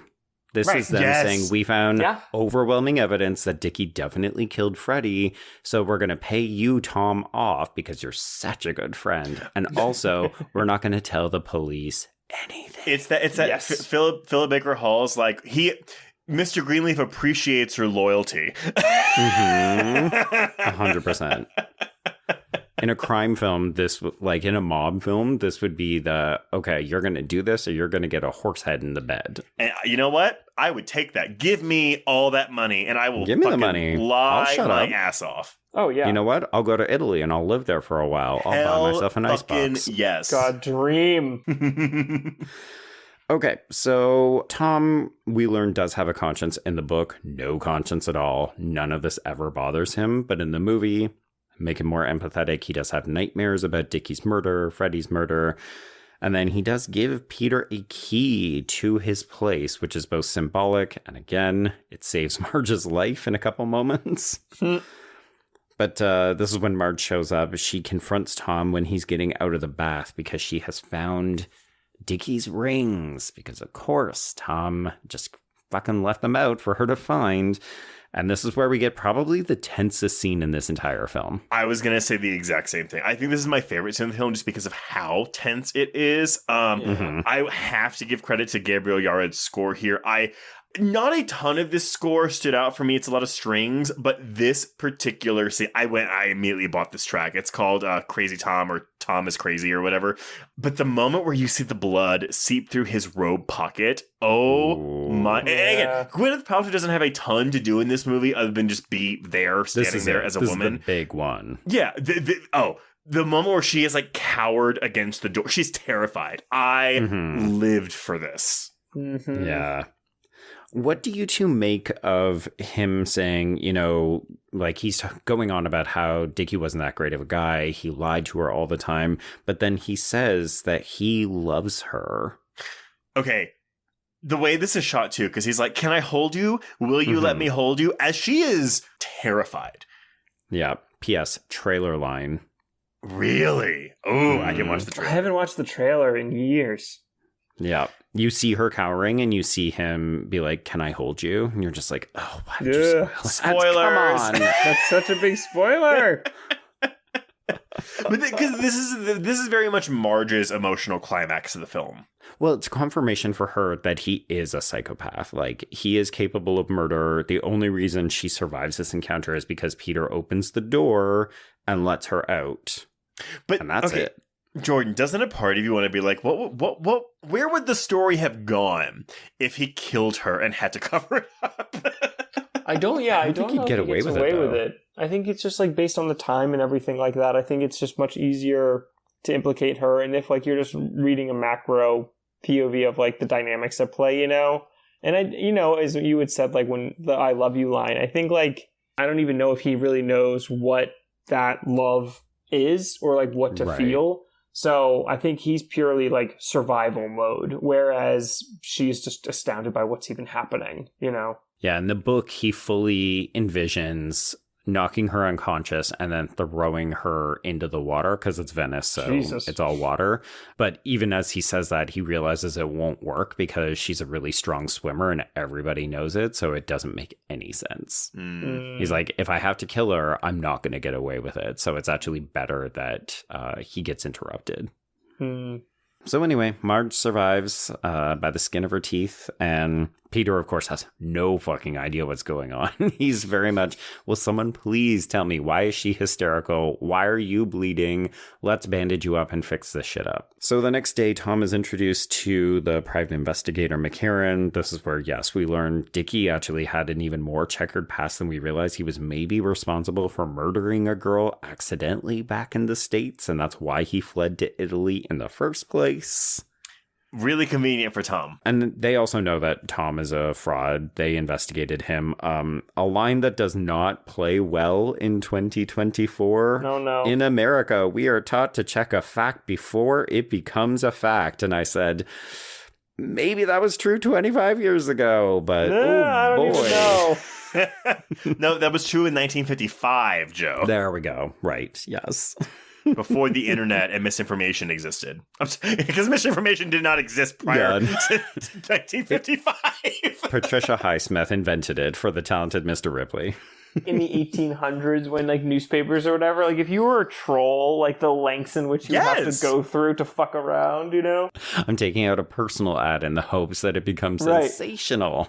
Now people just write like the cut articles, and you know. Yeah. Oh, God. Yeah. All I had to do is post it on Facebook and hope that a Russian troll picks it up. See, this is why I'm not on Facebook anymore. I'm safe. You're better off for it. Yeah.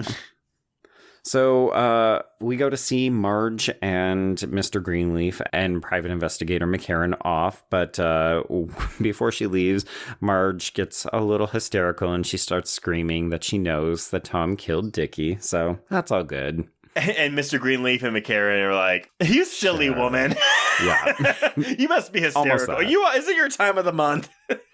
It's so bad. It's really, really bad. But this is where we leave Marge and those characters. We'll not see them again. Yeah. But we do get to see Tom and Peter together. They're kind of canoodling on this steamer. And it seems like it's all going to work out. But then that's when Meredith calls down. She's there with Aunt Joan and company.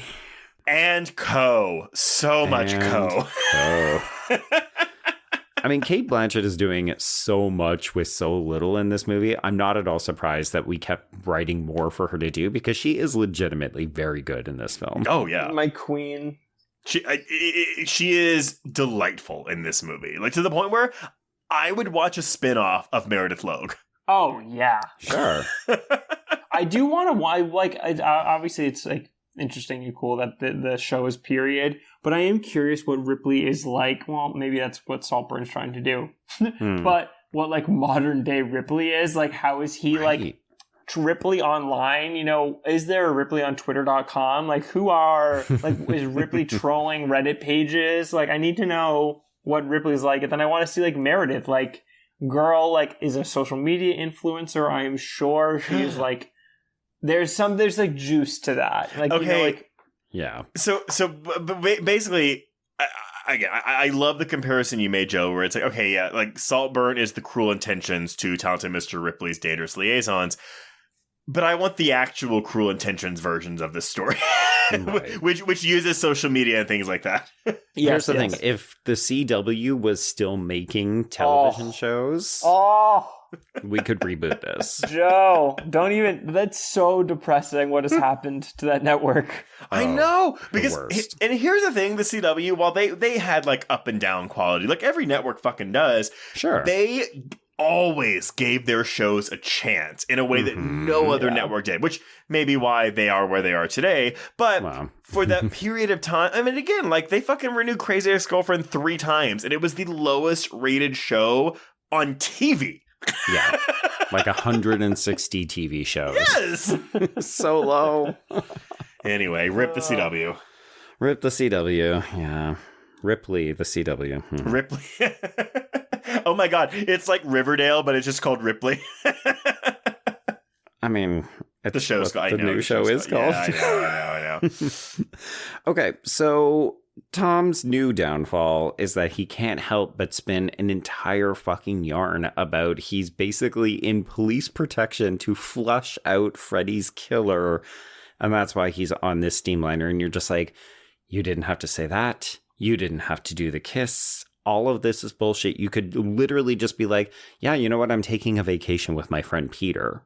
No. We can't do that because Meredith knows Peter, and Peter knows Tom, and Meredith knows Dickie. So there's literally, you see it happening whenever she says, oh, you must be here with Peter. I'm sure you are. And he says right then and there, no, I'm all alone, which means he decides right in that moment, I have to kill Peter. Now, he could kill Meredith, but she has too many people on the boat with her, so that's not going to work. The and co is what prevents that, Yep. But also, I think if you do read Tom as significantly like homo repressed, he's probably looking at this as, oh, I can make a getaway with Meredith easier, and I can keep lying to myself rather than actually have to confront the fact that I would rather sleep with Peter in our single room. I can just go away with Meredith. Also, she's super fucking rich. just like Dickie was. Mm-hmm. Even though he's got all of Dickie's money now. But okay. Anyway, yeah, so this is when he goes back down. Peter has seen him kissing Meredith and confronts him. It's very upsetting. And then I think in probably one of the smartest moves of this film, we hear the audio of the murder, but we don't actually witness it. Yes. It's very effective. It would be too much. There would be no way to feel anything for this character if we had to, because Tom literally says, "Tell me nice things about Tom Ripley." And Peter dies listing admirable qualities about the person who's going to strangle him to death. It's like also like both the murders that came before were, you know, so desperate out of I mean, like, I don't know about the second murder, but like the crimes of rage, crimes of passion. Yeah, exactly. Like you see kind of the ways in which we go down, and this one is just so depressing and sad that like watching it I think would be just too much for both Ripley and us as the audience. Like we don't need to see the third. We know what's going to happen, and we know already what it's doing to Ripley. It's just too devastating to even like see. And I do, because Joe, you said in the book he doesn't show remorse like this. No, he has no conscience at all. He's a full-blown sociopath. Well, okay, but also I know you said Peter doesn't have this kind of enlarged role in the book, so how does the book end? Yeah, so Peter's not a character in the book. He has a line, and it's mentioned in passing in the way that he's somebody that Dickie was friends with and then kind of threw away. So much in the same way he's treating Tom. So in the book, it's basically, I nearly kill Marge, I get away with it. Dickie is pronounced dead by suicide. Freddy's murder falls on him, and then Tom keeps waiting for them to catch him, but he goes off to Greece and he meets an elderly woman who is the kind of Meredith stand-in for this section, and he's like, "Oh, you know, you're really nice." He kind of latches onto her, but he waits. He thinks that the police are going to be waiting for him when they dock in Greece, and they're not. And he's just like, cool, I guess I'll meet that elderly lady and I can continue grifting. So he just walks off. We should note that in Purple Noon, the French adaptation of this, which came out in 1960, he does get caught. It's the only text where Tom Ripley is apprehended. Oh. And I couldn't help but wonder if it was because of the time period and censors. Like, you couldn't let the villain get away in 1960. Yeah, that sounds about right. Yeah. But in terms of talented Mr. Ripley, we just leave Tom looking absolutely heartbroken, sitting on the bed in the mirror, of course. Yeah, baby. I guess that to me, even though our ostensible villain gets away with it, he's miserable. So I don't know. I don't view this as a happy ending for our protagonist / villain. Oh, no. No. No, it's depressing as fuck. Yeah. Hence, C cinema score. But you know what? He's got money. He's got lots of money. He can buy a new boyfriend. He's the new Dickie. He'll attract his own Tom. He can literally get a new gay guy anywhere. It's and fine. the cycle continues. I mean, think about what Tom Ripley could do to the WeHo community. My God. Oh my God. He would just tear through them. Oh my God. That's the thing. You modernize it, and it's like he's not like trolling websites. He's on Grindr. Oh my God. The talented Mr. WeHo.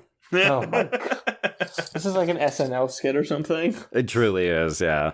But yes, that is the talented Mr. Ripley. And Jordan, as the guest of honor, what are your final thoughts on this film? Yeah, I mean, we've kind of said it before, but I do think that this is a very special movie, especially when it came out. And I think, like, for audiences, even though obviously there were queer movies and everything like that, I do think, and Minghella talking about it, like having it so upfront and centered, not necessarily so like explicit, but like easy to read, I think is very important. And I do think like within the larger queer cinema landscape, it is an important film and like what it's talking about thematically. And I think like Ripley's story is like not a warning, but like there are so many of us like who were repressed at one point or another.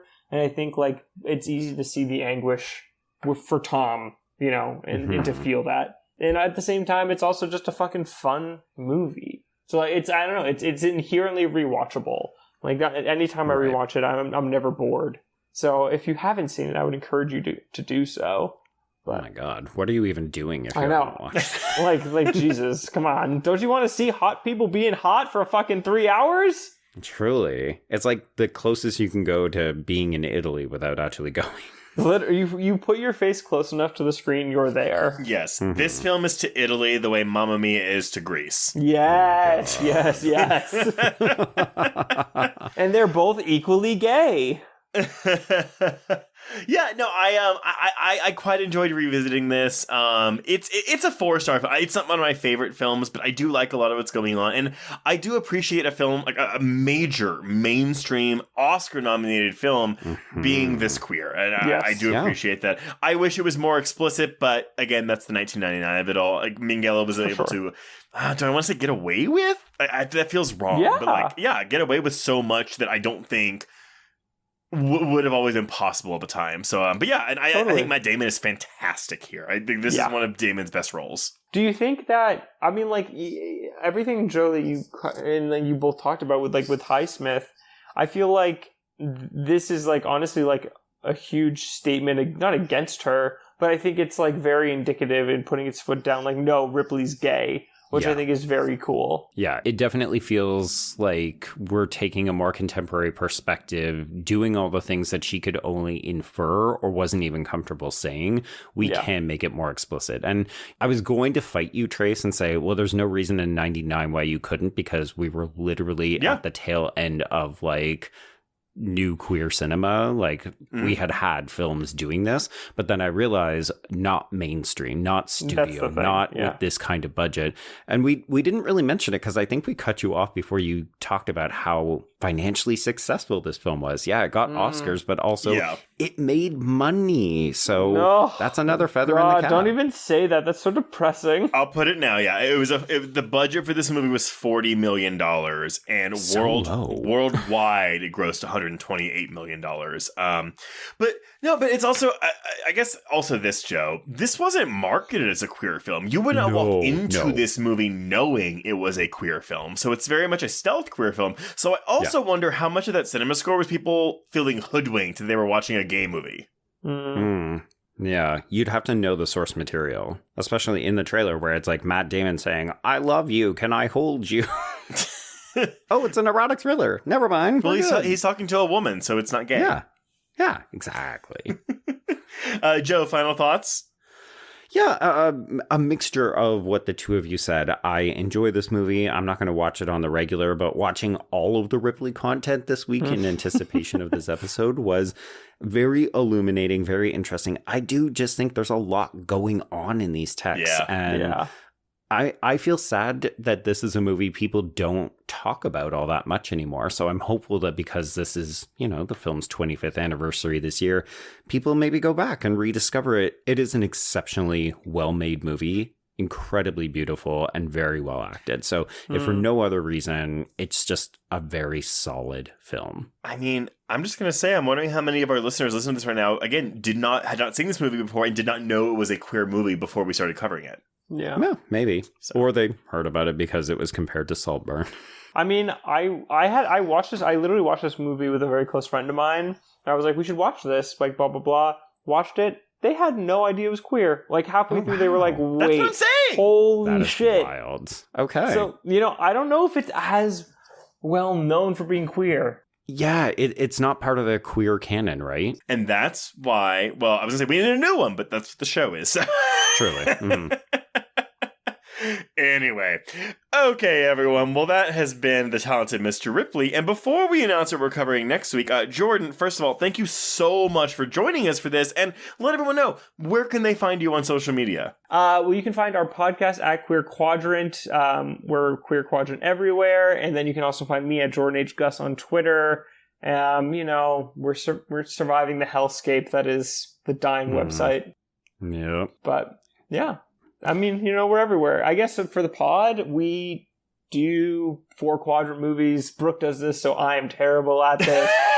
But that's how Joe is. Joe does the promos. I don't do this shit. Exactly. I'm like, we cover 4-quadrant movies, and we look at like how there's queer subtext or text within them, and how that gets by. woohoo! Y'all have been there, so, fun times. It's a good time. We talked about My Best Friend's Wedding as well as Cruel Intentions. Hell yeah, we did. My Best Friend's Wedding, a movie I keep wanting to rewatch. It's so good. It's so good. It's so good. I really have gender envy of her hair in that movie. Oh, it's very luscious. Sometimes I want to say, the line from Mean Girls, it's full of secrets. It's full of secrets. It is. Everyone in that movie is working. Also, that is the only PG-13 movie I've seen where someone says fuck in a sexual way. Oh. Because George has to come and fuck her. Right. Yes. Anyway, well, if you want to get in touch with us, you can reach us on Twitter and Instagram at HorrorQueers. Shoot us an email at horrorqueers@gmail.com. Find us on Letterboxd to keep track of all the films we've covered. And if you want to chat with other listeners, please join our Facebook Horror Queers group. If you have a moment, please rate and review us on Apple Podcasts or Spotify. We do love positive reviews and not negative ones, so please come and give us a positive review. If you want even more content, please support the show by becoming a patron at patreon.com/horrorqueers.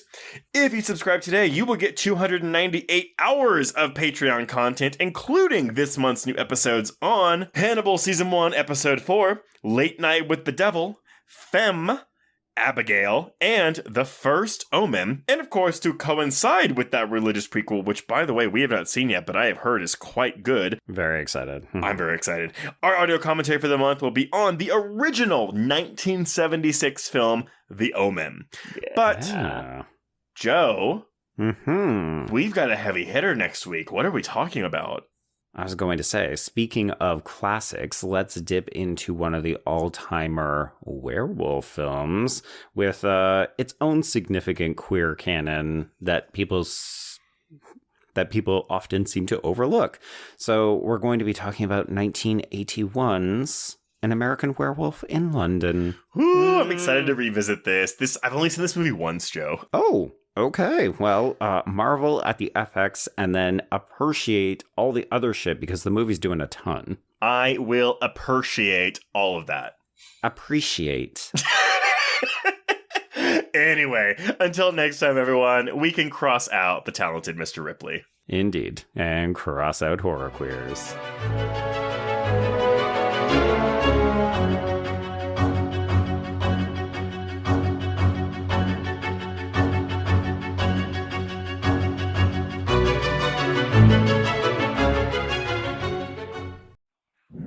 Hello, I'm Shelby Scott, the host of Scare You to Sleep, a podcast where I tell you spooky bedtime stories full of creepy sound effects and music that is soothing yet unsettling to help immerse you into a world of horror. This is a show for those of us who have realized horror can be a strange but relaxing escape from reality.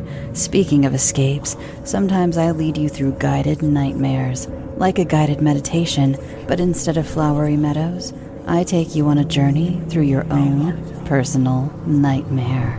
So come get lost in the terror with me. Listen to Scare You to Sleep wherever you listen to podcasts or find us online at bloody.fm. Sweet screams. Atlas Avenue. A long stretch of road that encompasses everything the city of Kennett Heights has to offer.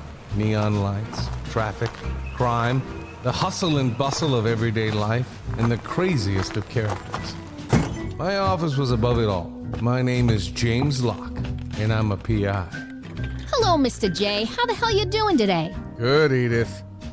Nearly every year I have a new case. New people to meet, new clues to discover, and new problems to solve. But I do it the old-fashioned way. No technology. Nothing post-1950. Hell, I don't even listen to podcasts, but you should.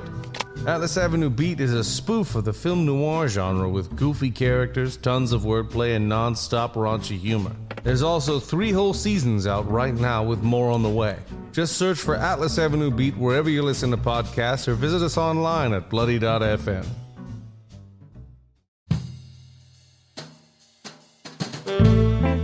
Get in, losers. This is the Lady Killers, a feminine rage podcast. I'm Jen. I'm Sammy. I'm Rocco. And I'm May. Our podcast is a tribute to the female-identifying killers in horror and more. Each episode will feature us, your Supreme Court of female murderers, discussing our favorite lady killers, from your Julias and Jennifers to your Carries and Christines. We'll tell her story, decide if it's good for her horror, and answer the most important question of all: would we die for her? Join us on Thursdays as we pull on our sweaters, snatch our ice picks, sharpen our scissors, and honor the lady killers who live on the silver screen. No boys were harmed in the making of this podcast. Yet.